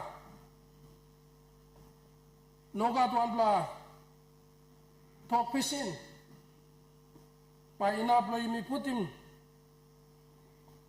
Lo Makim this la pen, family Karim, Yumi all people Lo Papuning Karim, na country Karim. Me pray Lo peace, na comfort, we Creator God the Almighty, and we must give him me all family, na country. Mr. Assistant Speaker, first time me booming this black great leader, Emlo 1993, time me young army soldier, platoon commander of 8 Platoon Charlie Company, 1st Royal Pacific Islands Regiment.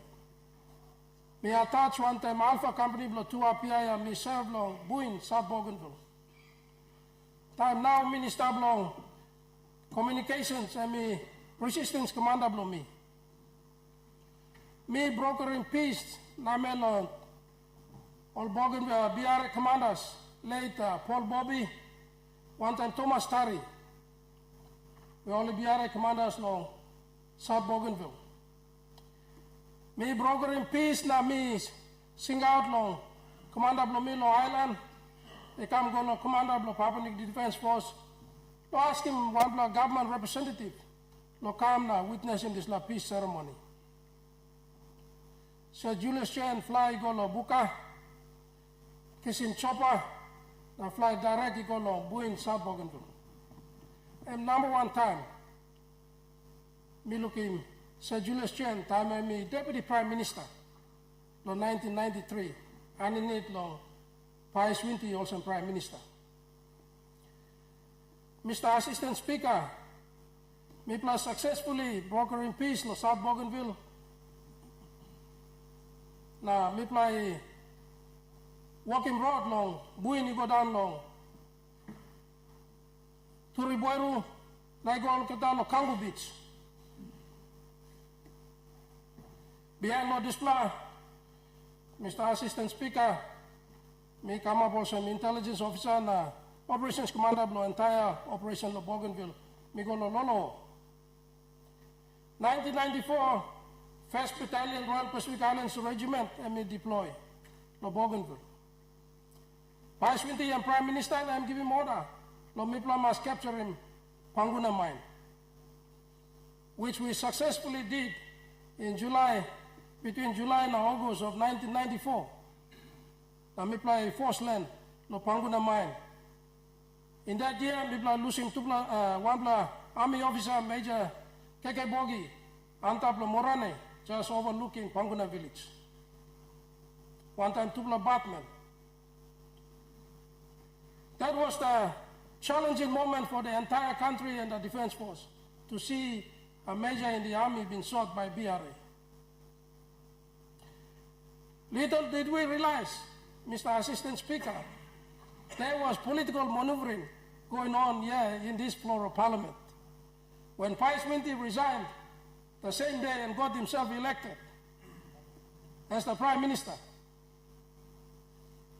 and then it was challenged by Chris Aveta, only to see the late Right Honorable Julius Chen elevated to be the Prime Minister of the country that year. Prime Minister Pius Winty's instruction was for us to take on Bougainville, Panguna mine and pursue on the operations until we secure Bougainville.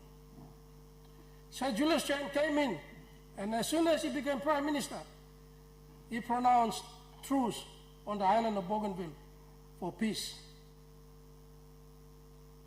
and we were ordered to withdraw from Panguna.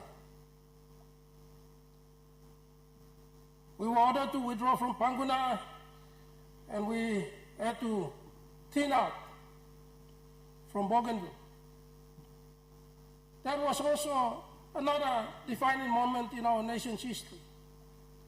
We had already secured Panguna. We were advancing towards Guava village, where Francis Ona and his BRS were. And we were about to secure Guava village when Sir Julius Chen became Prime Minister and truce was called. So we withdrew from Panguna, and BRS went back and captured and took over Panguna mine. Mr. Assistant Speaker, little did I realize that in 1997, Sir Julius Chen was going to have an executive decision to bring in mercenaries from South Africa, in collaboration, of course, with the commander of the Defense Force then, Major General Jerry Singro, for us to go and retake Bougainville. But this time on a different capacity. And our mission was to wipe out the entire race on the island. I was then with the Special Forces of Papua New Guinea, training with my soldiers. The second time I had encounter with Sir Julius Chen, Mr. Assistant Speaker, was right here in this house, the House of Parliament, in the Prime Minister's office. This time, as a soldier fully armed, to tell Sir Julius Chen to step aside as the Prime Minister, because the mission to go and wipe out the entire race of Bougainville was not in the best interest of our country. We believed then that it was morally and ethically wrong for us to go and wipe out the entire race of Bougainville. It was the defining moment in our country. It was the defining moment in Bougainville. But Mr. Assistant Speaker, what touches me most is the decision this gentleman, this fine leader of this country, made. When the country was at the crossroads, when the country was in chaos, when there was a call for him to step aside, he did step aside, and I salute him for that decision. That is what the leaders should do. When we come to the crossroads, when they are defining moments, in a situation like that, we must put country first. Sir Julius Chen had the greater interest of Papua New Guinea, and he put country first to bring back normalcy in our country. And I respect him and salute him for that decision. Mr. Assistant Speaker, Sir Julius Chen will also be long remembered when he was the Prime Minister in 1980, along with the stalwart leaders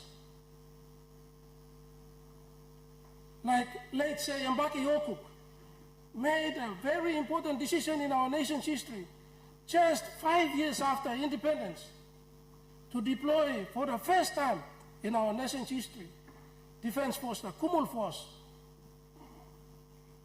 to Vanuatu, to bring down Jimmy Stevens in a war called the Coconut War. That was the first time in the history of our country.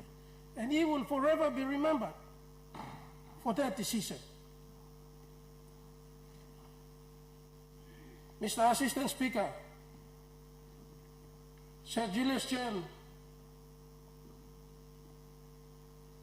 was a towering figure of authority who commanded respect and admiration from those of us in the military and the people of our country. From attention to detail, like the timing, his perfect timing was like it's a military timing. You can never be late for Sir Julius Chen's appointment, and he can never be late for your appointment. He was always on time. Sir Julius Chen embodied the challenges of independence like no other leaders of his time. From building the foundation of our new economy soon after independence to quelling the succession movements in New Ireland with his New Ireland brothers from New Ireland province and the New Britain provinces, and the challenges of Bougainville crisis. Sir Julius kept the country together as country of many nations. Him and his brother, late Grand Chief Sir Michael Tomasomari, will forever be remembered. Sir Julius fought so hard for many other issues as well, including the resources of our country. He believed the promises of independence and held himself to high moral standards in his judgments, ensuring that Papua New Guinea would always endure difficult challenges and thrive as a modern democracy. In his later years, he became passionate about the rights of Papua New Guineans, especially in the resource sector. The resources on the land and under the land and in the sea. He fought so relentlessly for this case too. His private member's bill to realize the passion still remains in the National Parliament today. And it is still on the notice paper. He departed without finishing this fight. It is my challenge, Mr. Assistant Speaker, that this government, for his legacy, take on this fight and bring on this bill and have this bill made law on the floor of this parliament for his legacy. And his legacy was that we must not be bystanders in our resource. We must not be just paper landowners, but true landowners. Sir Julius is the only elected leader from independence to have lived through the 50th year of Papua New Guinea's birth, which him and late Grand Chief Sir Michael Tomasomari gave birth to in 1975.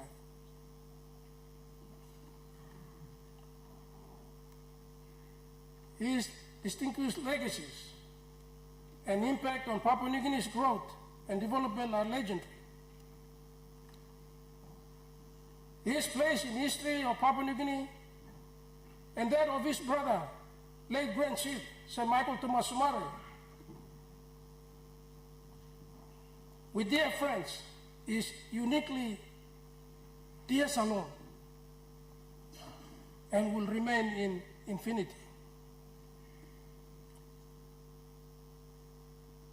Mr. Assistant Speaker, to even know that he will to be laid to rest without burdening the people of Papua New Guinea is indeed humbling and a testament to his true self and love for our country. We are grateful that you have given him this honor. We are grateful to the Prime Minister, the Honorable James Marape, to have given him this honor to emulate the character and do better for Papua New Guinea by honoring his will. And I managed to go ahead to Namatanai and go up to where his house was with the Minister for Defense, Minister for Works, Minister for International Trade and Investment. We had a time to meet Lady Stella Chen and chat with her. And it's amazing the memory of the lady as well, and we have to commend also Lady Stella Chen for being that strong woman for the late Right Honorable Sir Julius Chen. It was a moment that we will never forget. For spending that few hours with Lady Stella Chen in their house. Mr. Assistant Speaker, Sir Julius Chen will forever be remembered as last man standing in our nation's history. He is the last of the founding fathers of our country, the founding fathers since the birth of our country on the 16th of September, 1975. We thank you, Lady Chen, Vanessa, Byron, Mark, Toya, and grandchildren, and the extended families, and the people of New Ireland, Namatanai, Kavian, and for the People's Progress Party followers throughout the country and the nation. For these great men, he will forever be remembered. May his soul now rest in eternal peace with the Lord. Thank you. Do you have a point of order, or Prime Minister, what is your point of order? Mr. Speaker, I want to appreciate all condolence motions that have been expressed thus far. And also, I want to raise this point of order in the context of Minister Nama in his reference. I am absolutely certain in my readings in all our cabinet decisions of past governments have passed. There was no decision to wipe out the entire race in Bougainville.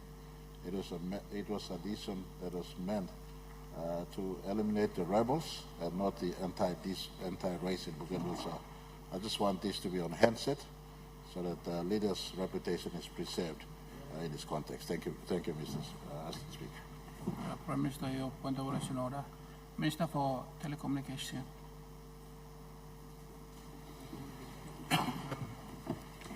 Thank you, Assistant Speaker.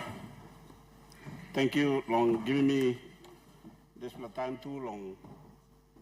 Halivim or Rata or members inside of this house, long Salim Toksori Blomipla, long this big public leader man, and me Lucy me Pinis. Me like Dr. Solosem. Sir Julius, the late Sir Julius, Right Honorable, and one beacon inside of politics, long you mean inside of country. And be one star, and be shine, where all the young leaders of this country, or this you stop now this might come behind. I can look this star now behind me.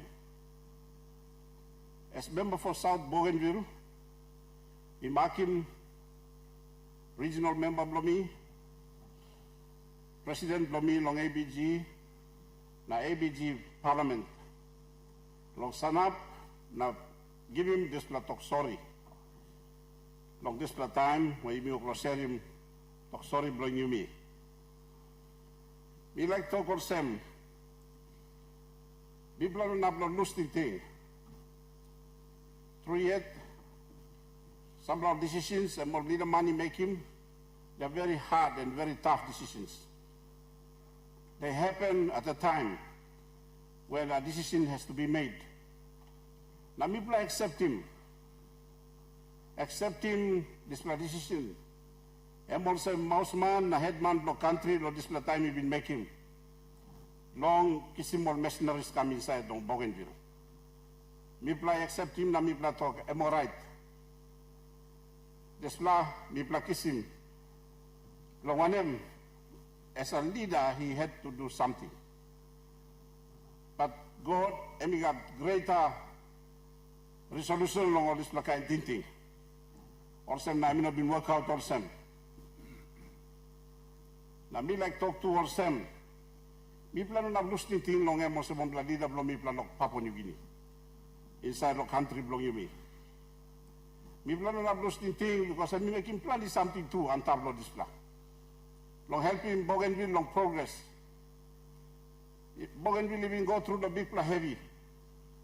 Long 10 years, na behind the rebuilding stages, na I come in a long time, mi plan start long and today.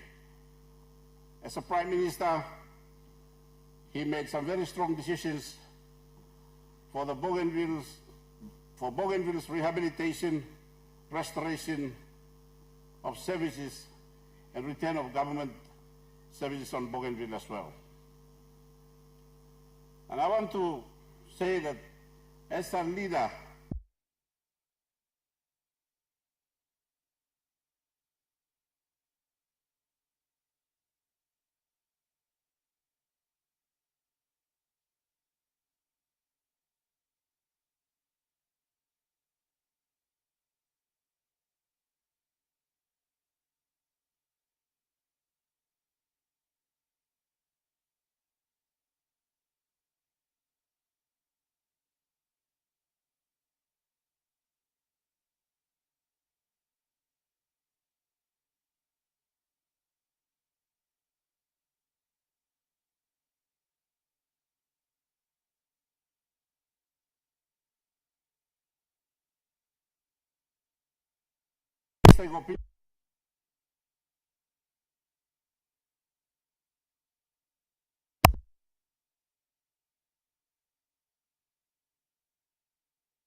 and we must come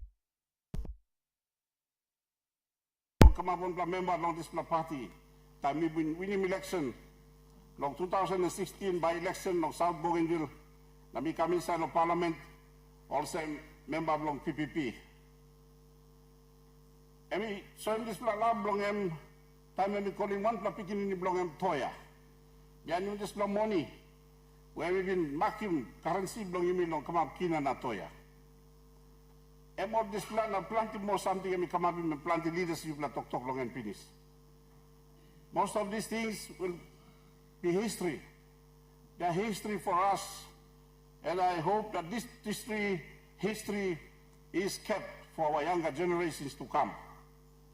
I mean, like him through by me must that good plahap long library belong you me, long honorary more leaders belong you me, because all leaders you me will go now.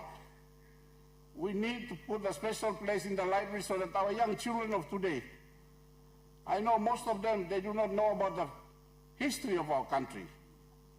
And we are the leaders here making these decisions. We need to have that library, a special place, long we put in history, belong on this leader man, so that they can, and of course, put him on curriculum, belong in our schools. If we can't go to the library, put it in the school book, in the curriculum. Put him long hap na by all beginning long you can school him more. Na sabi long certain more leaders long you long behind by time by come. All even go past long you me.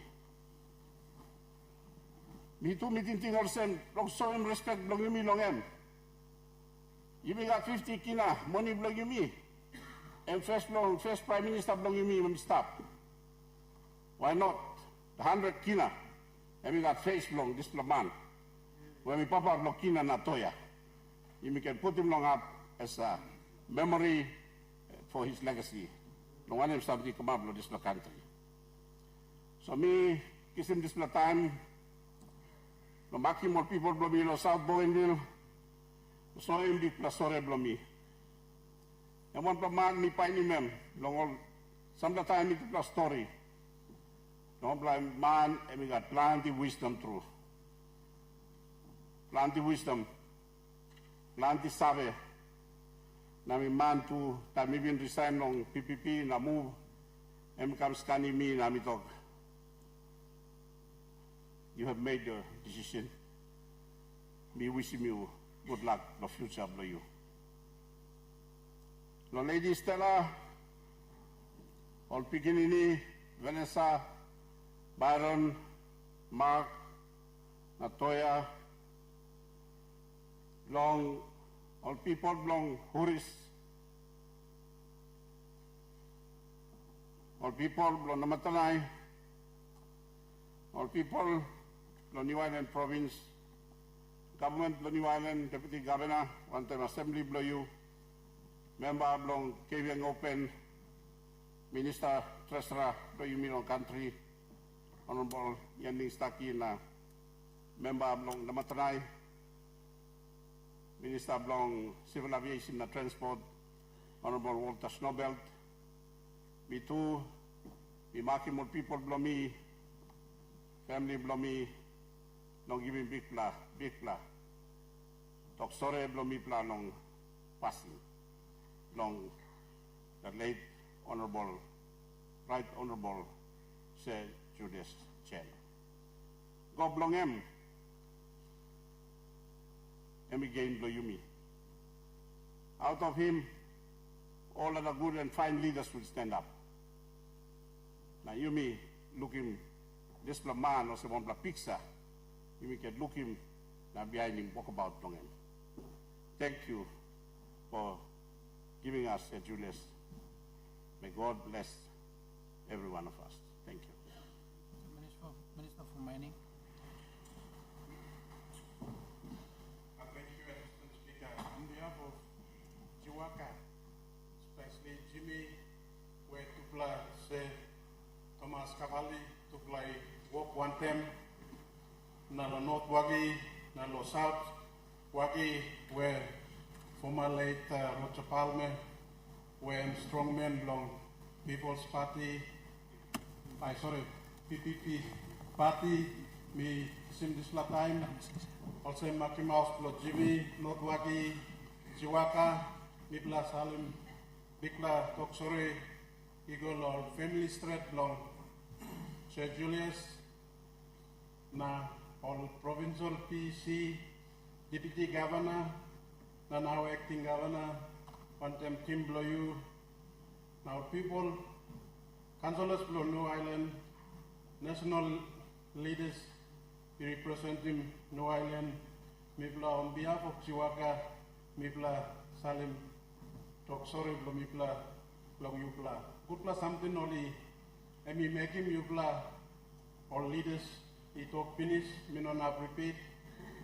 Me like to acknowledge him, all former Prime Ministers, only go finish, some staff, na some also Prime Minister blow you me, where him this plus shoe, you know, easy, good times, bad times, when she rough, only manage him through, me like acknowledge him, you blah. God by continue love. Bless him leadership, you blah. Na me blah you can, bung one time, we can bring him this blah country forward. Next 50 years, me like talk all same, maybe one blood tumuna belong in, he can replace him, Sir Julius, now he can carry him next 50 years ago. You me all kata, tumuna belong me a great warrior, na me not fight these days, so me great Jimmy politician. Na tumuna belong me must make him more sense, so that all can look him like Mark Bloyumi, all can bring him country forward. Want them display, me like talk thank you, God by continue law, bless him, leaders you me carry maybe law, country, you know easy, but God he give him you me and by guide him. One plus song only talk also my time is over, now me ready law, go home. So I'm go home. Now when our time is right, by you me go. But legacy you me put him and by stop remind him generations to come. Now we can be guided to bring him this democratic country into the future as one nation, one people, now one country. Thank you. Minister for Trade and Commerce.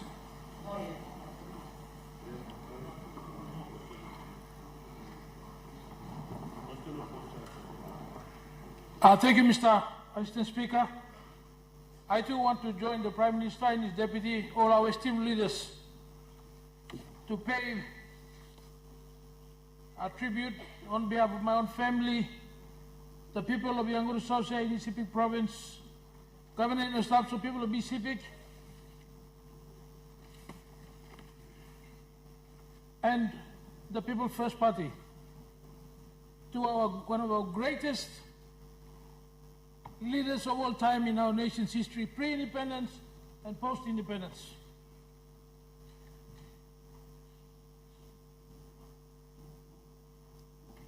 As I reflect on his life, I think of the time, educated to only grade 9, he stood in the Great Hall of the UN and made the business case that PNG was ready for independence. Today we stand to honor him. His brother Grand Chief entrusted that responsibility, an awesome and very sacred responsibility of this great man, to convince the world that PNG was ready. We take our hats off to him today. Our leaders have described his records of achievements, his contributions, so I'm not going to go into that. But I had a privilege of being invited by him to his house for a 2-hour lunch. And he reflected on his own life and experience, his journey and his vision, and what he desired most for this country. His greatest wish over lunch was that one day this country would be peaceful, economically very strong, will be a net aid donor, and we will usher in economic independence that him and his brother and the leaders before us were never able to do in their lifetime. When I went down to New Ireland for his funeral, I recalled his words. I came back with a very, very heavy heart. That this man of steel, courageous and bold, could not see economic independence in his lifetime. This was the dreams of our fathers and our mothers then. And as the last man standing,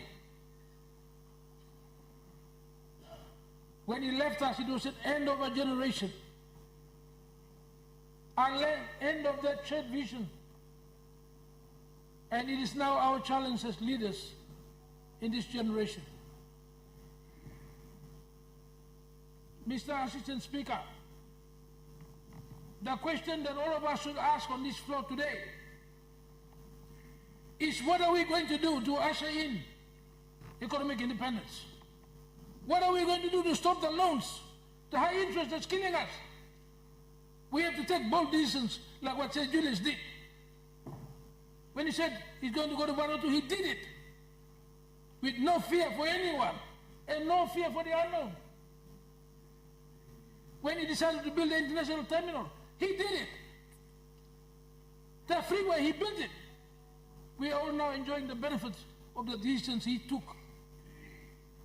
A man of courage and boldness who did not procrastinate, was able to take the decisions, even if they seemed unpopular.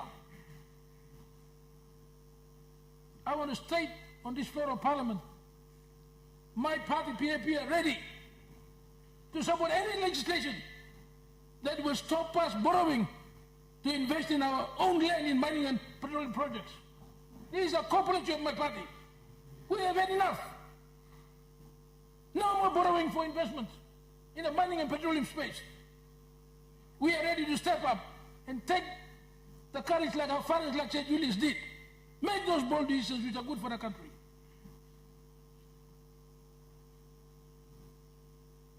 I want to see the Marape government. We must deliver economic independence in the next 3 years. Enough of borrowing by 2027, enough. No more deficit budgets. This is what our forefathers want, and this is the highest respect we can give them at their passing. Their wish must come to fruition, and we have a sense of duty. We are serious about their legacies to deliver on the commitment that made to this country. We must deliver on that. My party is ready. Prime Minister, I'll support you any day. Bring on the legislation. We don't need to fear the multinationals. We must step up and do what's right for our country. We have a growing population, a lot of young people to feed, jobs to create, and we must take the tough decisions, like Sir Julius did. We must stop bringing our fish unprocessed out of this country into the world. Why are we creating jobs in other countries? We should be creating jobs in this country. If it's about their legacy, that's what we must do. We must be bold, we must be courageous.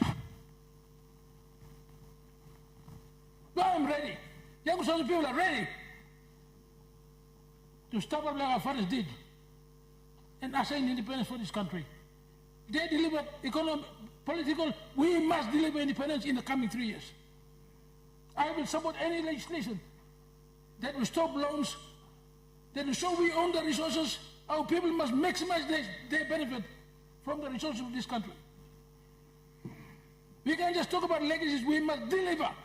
We must transform our nation and make it that powerful economic powerhouse in this region. That's their dream. We must live their dream. We must deliver on their dream.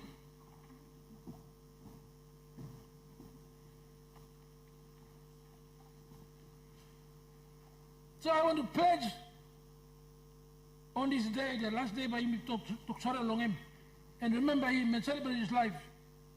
My party, I am personally ready for the bold and hard decisions we must take and redirect the course of our nation. Me, they didn't stop me.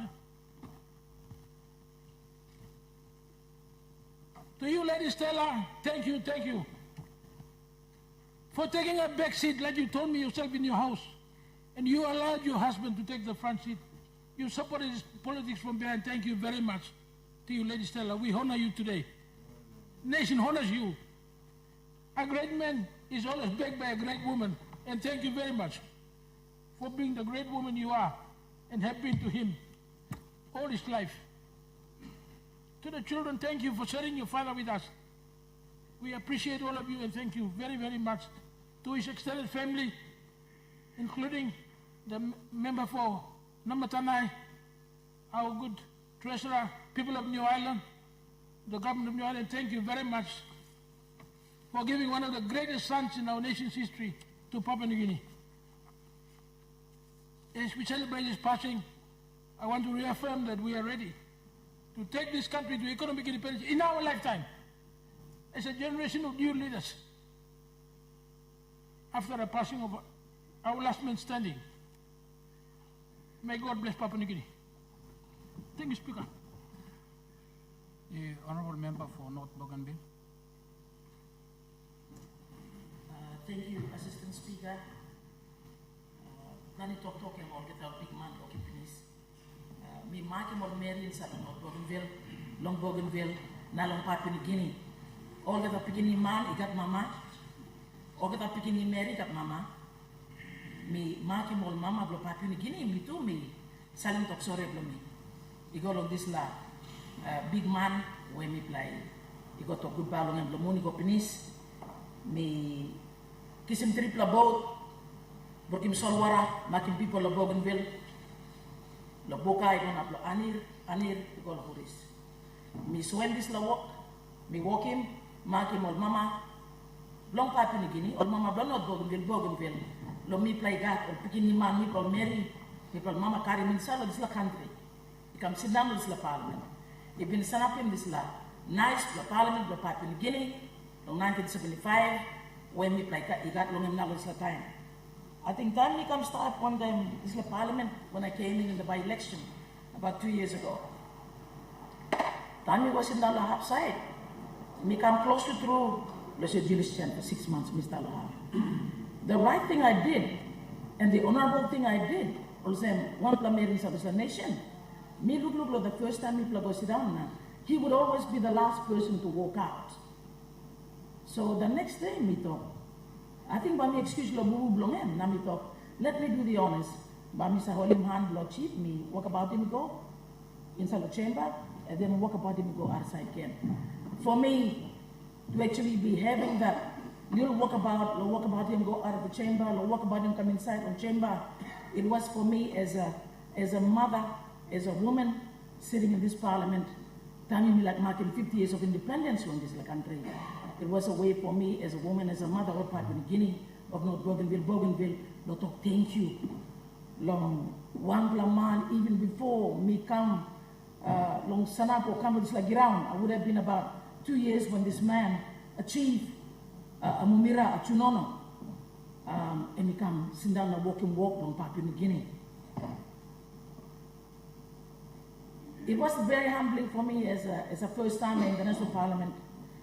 Long go talk goodbye, long sana content people from Papua New Guinea, long Huris, long sana one time, all the leader man married, long Nuwalan, long Huris, long sana content all the leader man married inside long NGI, long reply sana content all the people from Papua New Guinea through the leaders who are in this parliament.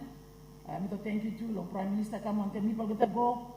Others would not have reached Huris, but were in Kokopo. But maybe looking, all of us wanted to go and say thank you to New Ireland. People like looking and by go inside. Long great long and me no can talk too much, but me talking it is honorable to actually say thank you. Long family, long Sir Julius Chan, long clan long em, long houseman line long em, long me playing sa Papua New Guinea. Me like talk thank you me makimul mama. Me play. Ikat big walk, me plus a walking will pikinita, me plus carimol.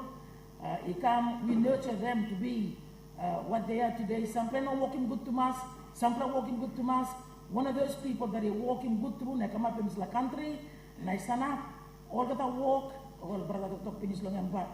Makim will marry the Papua New Guinea, long North Bougainville. Makim will mama, long New Guinea Islands region, me talk thank you through.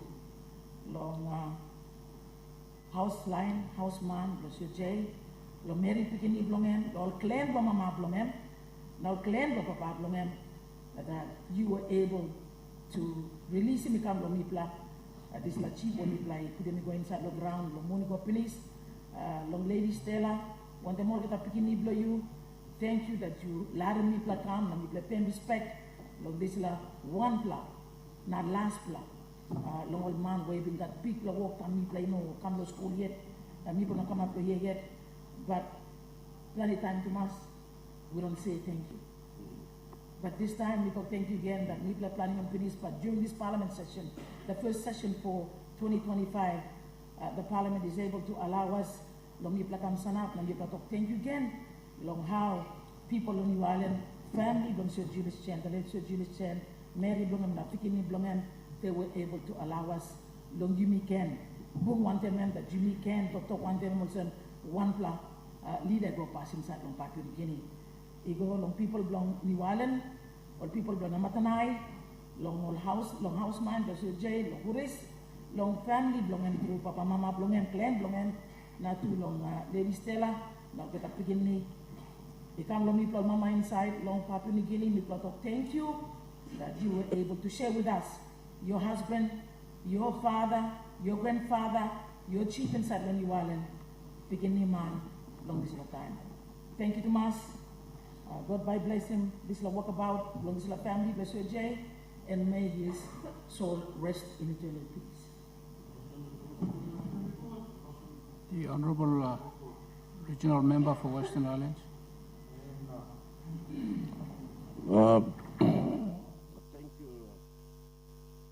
Mr. Assistant Speaker, I too want to, on behalf of my people of Western Islands Province, I would like to send our condolence to the families of late Sir Julius Chen, Lady Stella, all the members of parliament from KVN, the people of New Ireland Province, especially to the tribesmen and immediate family members.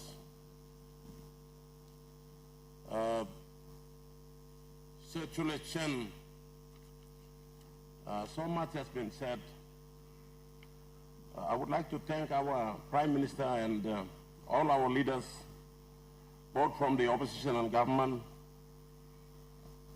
So much has been said now for the last 2 days of the Parliament sitting. Sir Julius Chen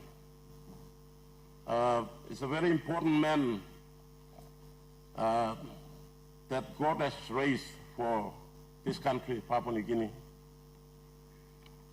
together with the Grand Chief, Sir Thomas Somari, and all our forefathers who have served this Parliament during the early years, 1960s and 70s. They brought independence to this country. Sometimes I ask myself, if these leaders were not there, where would be Papua New Guinea now? Sir Julius Chen, during the 1970s, 75, since we got our independence, I asked this question myself. When you really look back in those days, our forefathers were not really educated. There were not plenty of educated leaders in this Parliament. And not many Papua New Guinea people were educated to understand what is independence. But there were few leaders, probably Sir Julius Chen was one very important leader because he went to school in Australia, and he was probably instrumental in doing a lot of things, which he set the foundation of this country together with the Honorable Grand Chief Somari. And today we have seen some of the constitutions that they put, the government departments we can see now, the central bank, and there's so many things now this country sees is the foundation, is all our forefathers. Independence of this country, if so many countries in the world today, many countries got their independence through bloodshed and all that, but Papua New Guinea just got independence with leaders who are not really educated. And today we have this house, almost 80–90% of leaders here are all highly educated professionals here. But that time in the 1975, September 16, when this country got independence, Sir Julius Chen,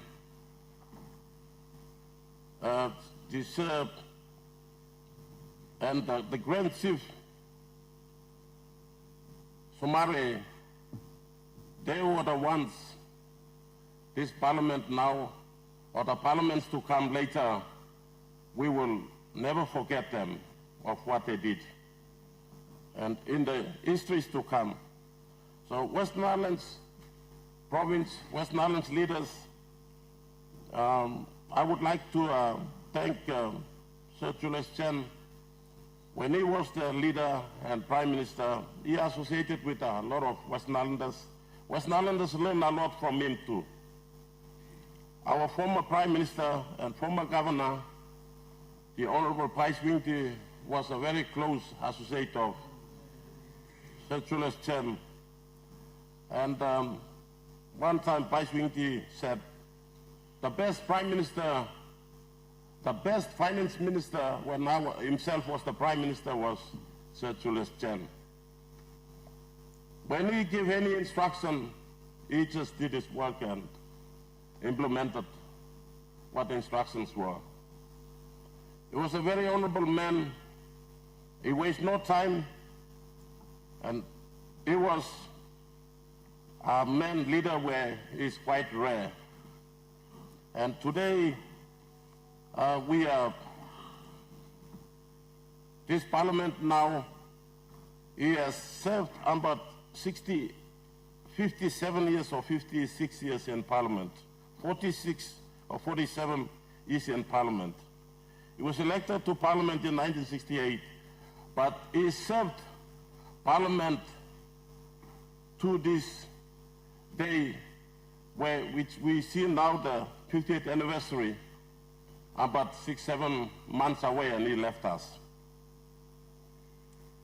I feel for this great man, leader. I was in 1975, I was doing grade 2, and we got independence. I was only a small boy. But after all these years, I just joined him as a governor, and I was in Parliament just a few months with him, and then he left us. For 2 years, he left us. He guided us through this far. He's built this country. He set all the foundations, and all what is Papua New Guinea now, he is the man that I respect him now. Western Islands, when he was at the People's Progress Party, our leader, my local leader in Hagen, Glenn Kunden was his party president, the People's Progress Party president, and Price Winty was his closest associate, and many Western Islanders, he raised them, he taught them how to do business and be leaders. And today, we all, on behalf of all these Western Islanders, I as governor, and all my Hopen members of Western Islands Province, we pass on our condolence together with all you great leaders of this country. And but this time we can remember and we can think back during those times where what our forefathers did. And on behalf of my family, my wife, my kids, and all my people of Western Islands, I'm passing my condolence to you all, family, and the people of New Ireland, and also whoever's the acting governor. And I know in the years, in the days to come, we will have a governor who will replace Sir Julius Chen, and his legacies can be lived on. So with that, thank you all, and God bless this Parliament and leaders. Thank you.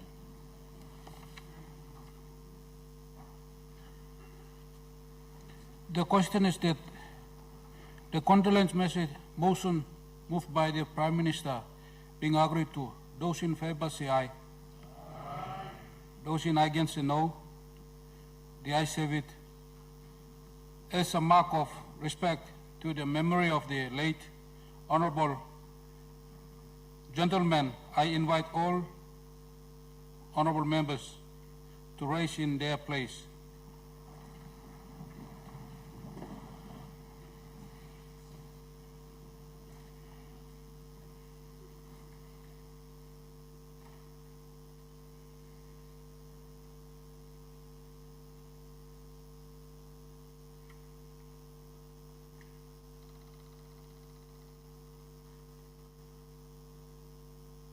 I thank the Parliament.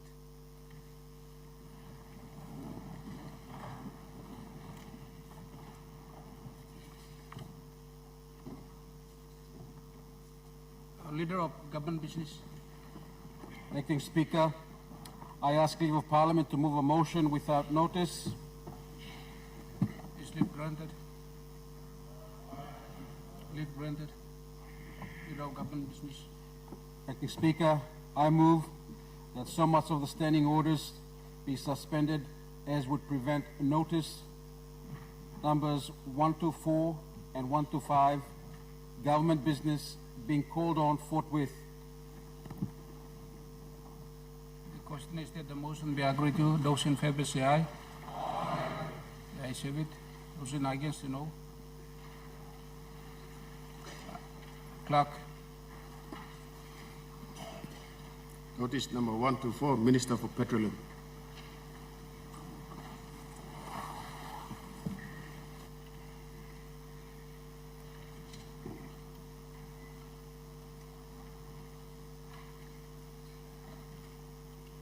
Minister for Petroleum.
The Honourable Minister.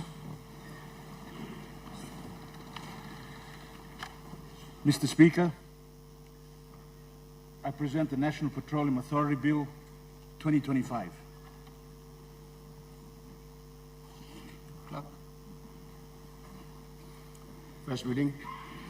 A bill for an Act A to provide an administrative framework for the implementation and enforcement of laws and policies governing petroleum activities and matters in Papua New Guinea, and B, to establish the National Petroleum Authority to replace the Department of Petroleum and Energy and for related purposes.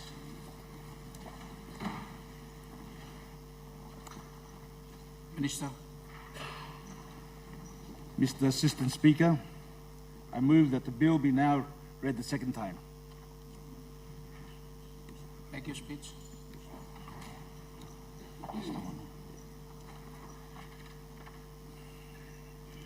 Mr. Speaker, it is my pleasure to present to Parliament the proposed National Petroleum Authority Bill for an Act 2025. That it is part of the overall government, the Marape Rosso government, key reforms in the petroleum sector to strengthen in the institutional capacity, our regulating agency to better administer and manage the oil and gas industry in Papua New Guinea. These are key economic sector reform in our country. Mr. Assistant Speaker, currently the Department of Petroleum and Energy is the mandated government agency responsible for the administration and regulation of the petroleum industry under the Oil and Gas Act of 1998. The Oil and Gas Regulation 2002 and the Unconventional Hydrocarbon Act 2015 in relation to the exploration, development, production of oil and gas resources in Papua New Guinea. It started off as a petroleum resource assessment group in the mining department in the 1980s.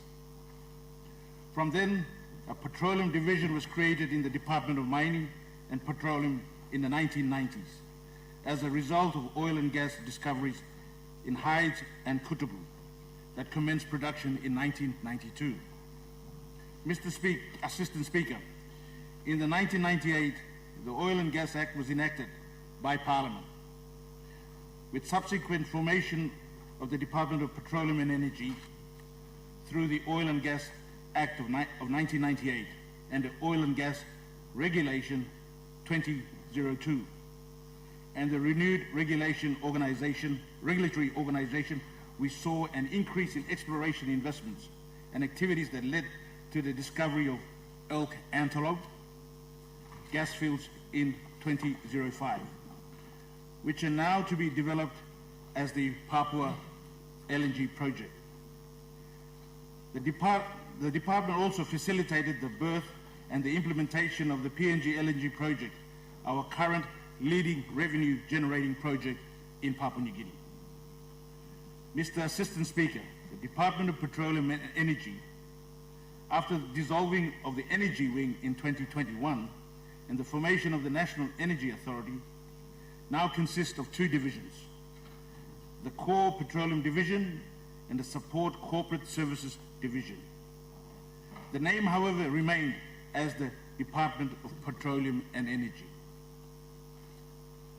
Mr. Assistant Speaker, the talk of transforming the Department of Petroleum and Energy into a regulatory statutory authority and have more effective and efficient regulator of the petroleum industry has been around for over a decade. In 2013, National Executive Decision number 145 of 2013, the National Executive Council approved and directed the establishment of the Petroleum and Energy Authority. Mr. Assistant Speaker, following that policy, directive from the government varied and a separate energy authority was created in 2021, the National Energy Authority. Consequently, the NEC Decision 156 of 2020 directed the establishment of the National Petroleum Authority. That in 2020 decision was made together with the proposed production sharing framework, which involves the Kumul Petroleum Holding. Mr. Assistant Speaker, with reform work on fiscal regime and production sharing framework being looked closely and pursued, the regulator's role has to be enhanced because we have a live and robust industry to regulate economic projects to deliver in our country. Without having to subject the regulator to various fiscal regime models at this point of time, I am prioritizing the creation of the National Petroleum Authority as an independent, effective and efficient regulator. This will bring industry confidence while the authority play a key role in implementing policies such as production sharing contracts, downstream processing and domestic market obligation, amongst other policy of national interest for our country. Mr. Assistant Speaker, as per recent NEC Decision 307 of 2024, the proposed National Petroleum Authority is approved to be established via an Act of Parliament.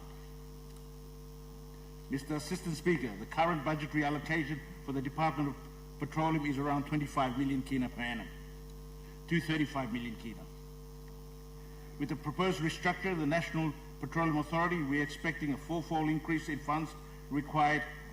Therefore, between 80 million kina to 120 million kina annually budget anticipated.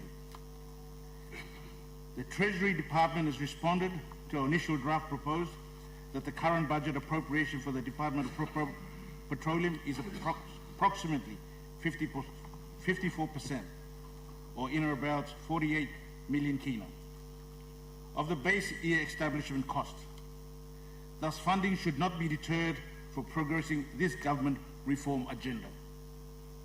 Mr. Assistant Speaker, overall the Treasury view that the reform impacts on the government fiscal expenditure parameters is at a minimum, given that establishment of the National Petroleum is only a transformation of the existing Department of Petroleum. Mr. Assistant Speaker, the Department of Petroleum and Energy regulates, administers high-performing industry, the leading revenue-generating industry for the state, currently recording over 18 billion kina in taxes, royalties, levies, dividend payments to the state and its proponents in the last 4 years. Mr. Assistant Speaker, the PNG LNG project from 2015 to year-end 2024 has remitted tax loan payment of 14 billion 89 kina.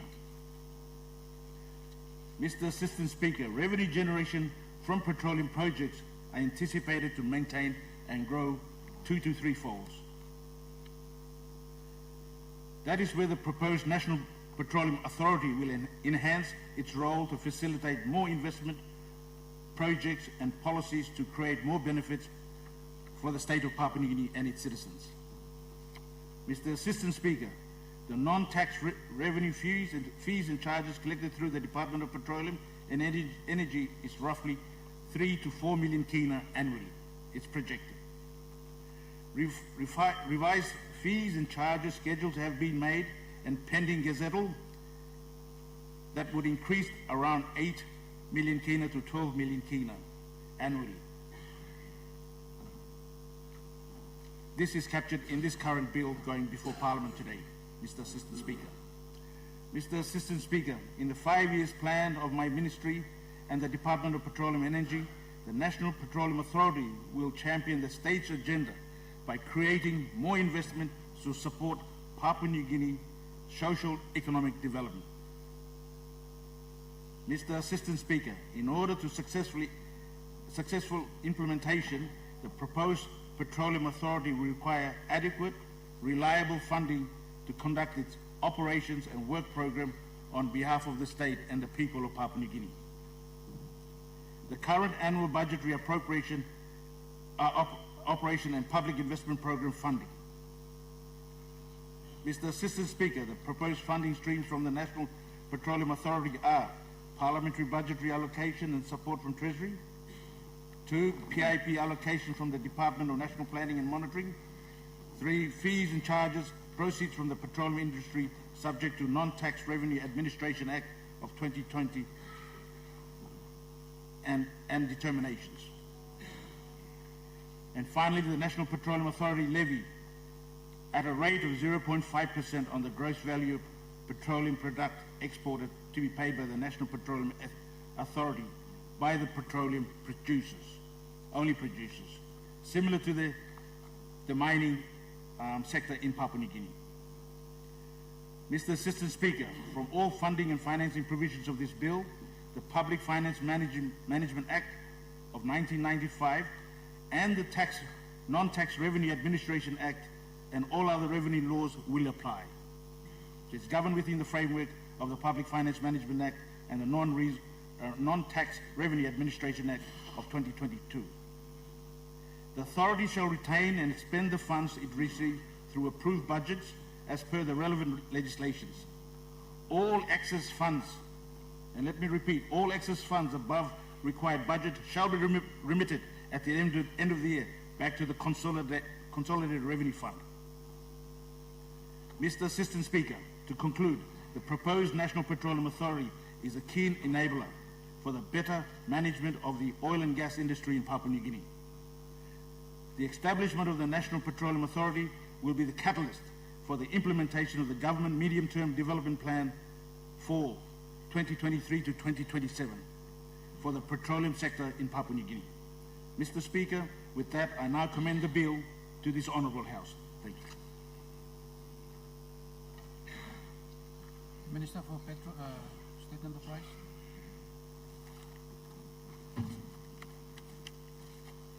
Thank you, Mr. Acting Assistant Speaker. I rise to support the proposed establishment of the National Petroleum Authority bill and to make a speech. Mr. Assistant Speaker, I must commend the Minister for Petroleum for this presenting this long overdue bill in terms of regulating our very, very important hydrocarbon sector, particularly the petroleum industry. Mr. Assistant Speaker, Papua New Guinea happens to be one of the few remaining countries which is still stuck in the so-called concessionary regime, a regime that was introduced by people who helped us become a country, particularly if I may use the word colonist. Mr. Assistant Speaker, when the existing oil and gas act was introduced in 1998, our people in this country expected better returns for the very valuable resource that we have under our ground, especially oil and gas. But despite our expectations over the years, we've lost focus, and our main instrument of ensuring that we get the best return for our country, especially the Department of Petroleum and Energy, also lost its way. There are many provisions in the Oil and Gas Act of 1998 which actually covers almost every scenario we can expect when it comes to expecting the best returns for our resources. There are provisions in the Oil and Gas Act which actually requires the developers or the license holders to actually file things such as petroleum cost reports every year, informing us how much they have spent in actually exploring, drilling, and spending in appraisal of wealth and even making those assessments. Yet, they don't do those.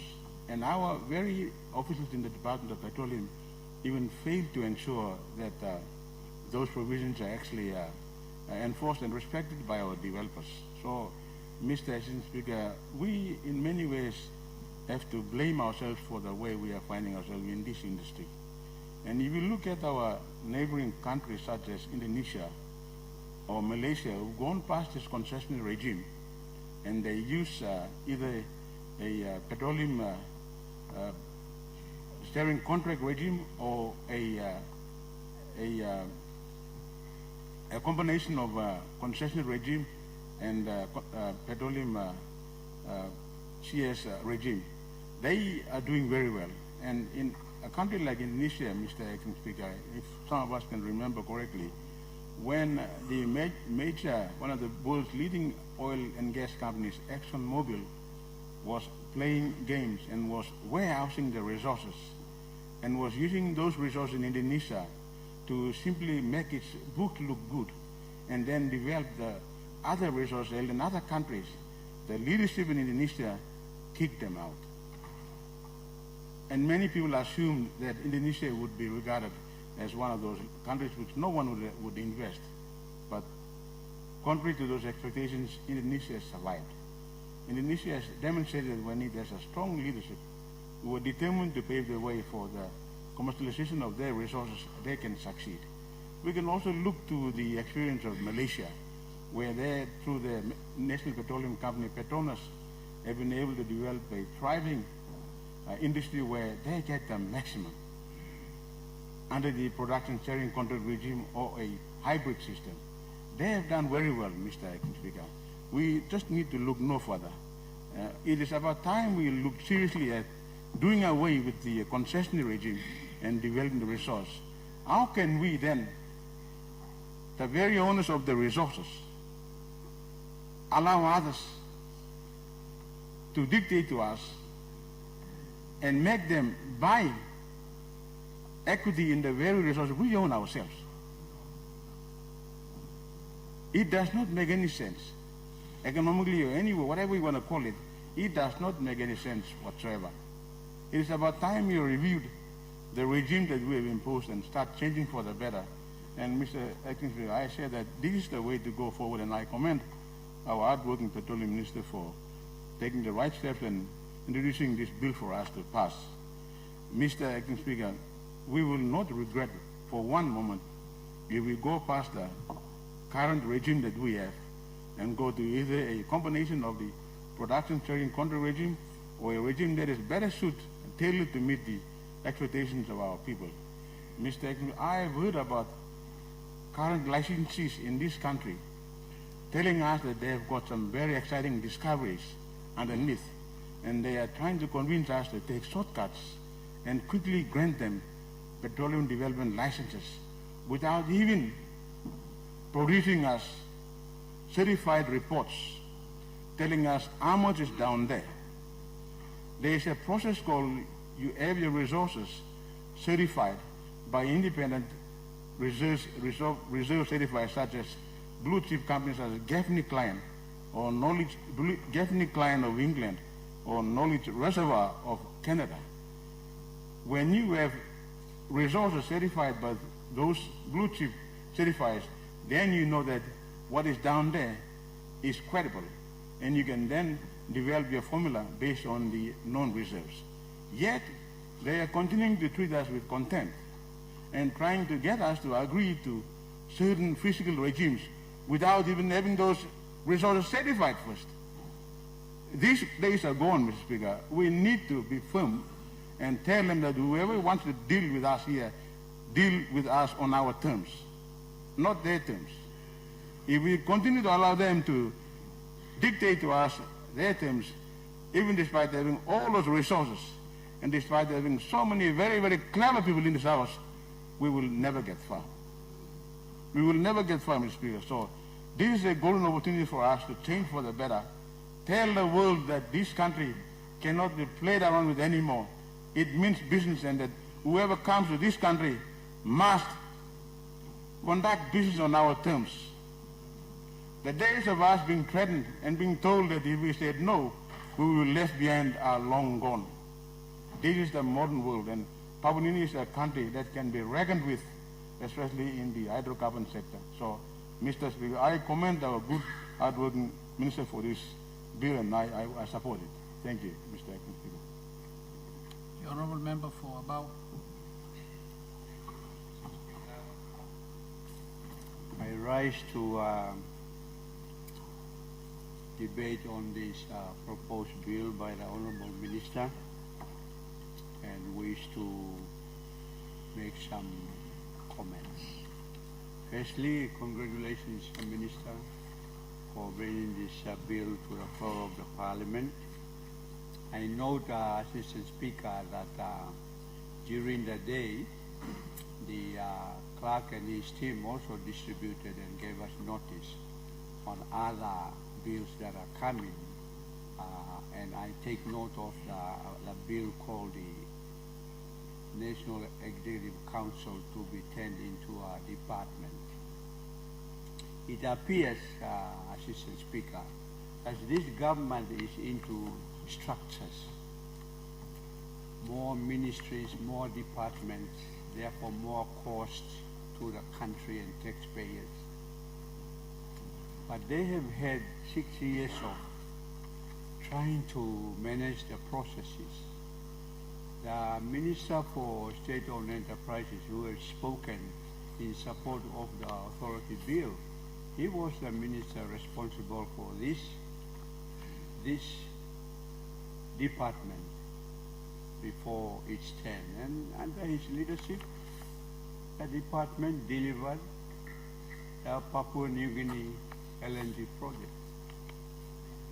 And in the minister's statement, as he was reading the bill or presenting the bill, he failed to acknowledge those departments that helped the government of the day to design and develop the policies and the laws over the many, many years.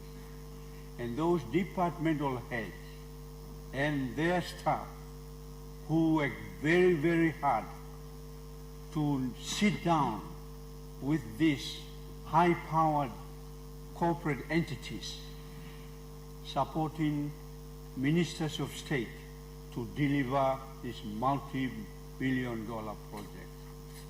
And Papua New Guinea LNG project is such an example, and we didn't need an authority to deliver that project, Mr. Assistant Speaker.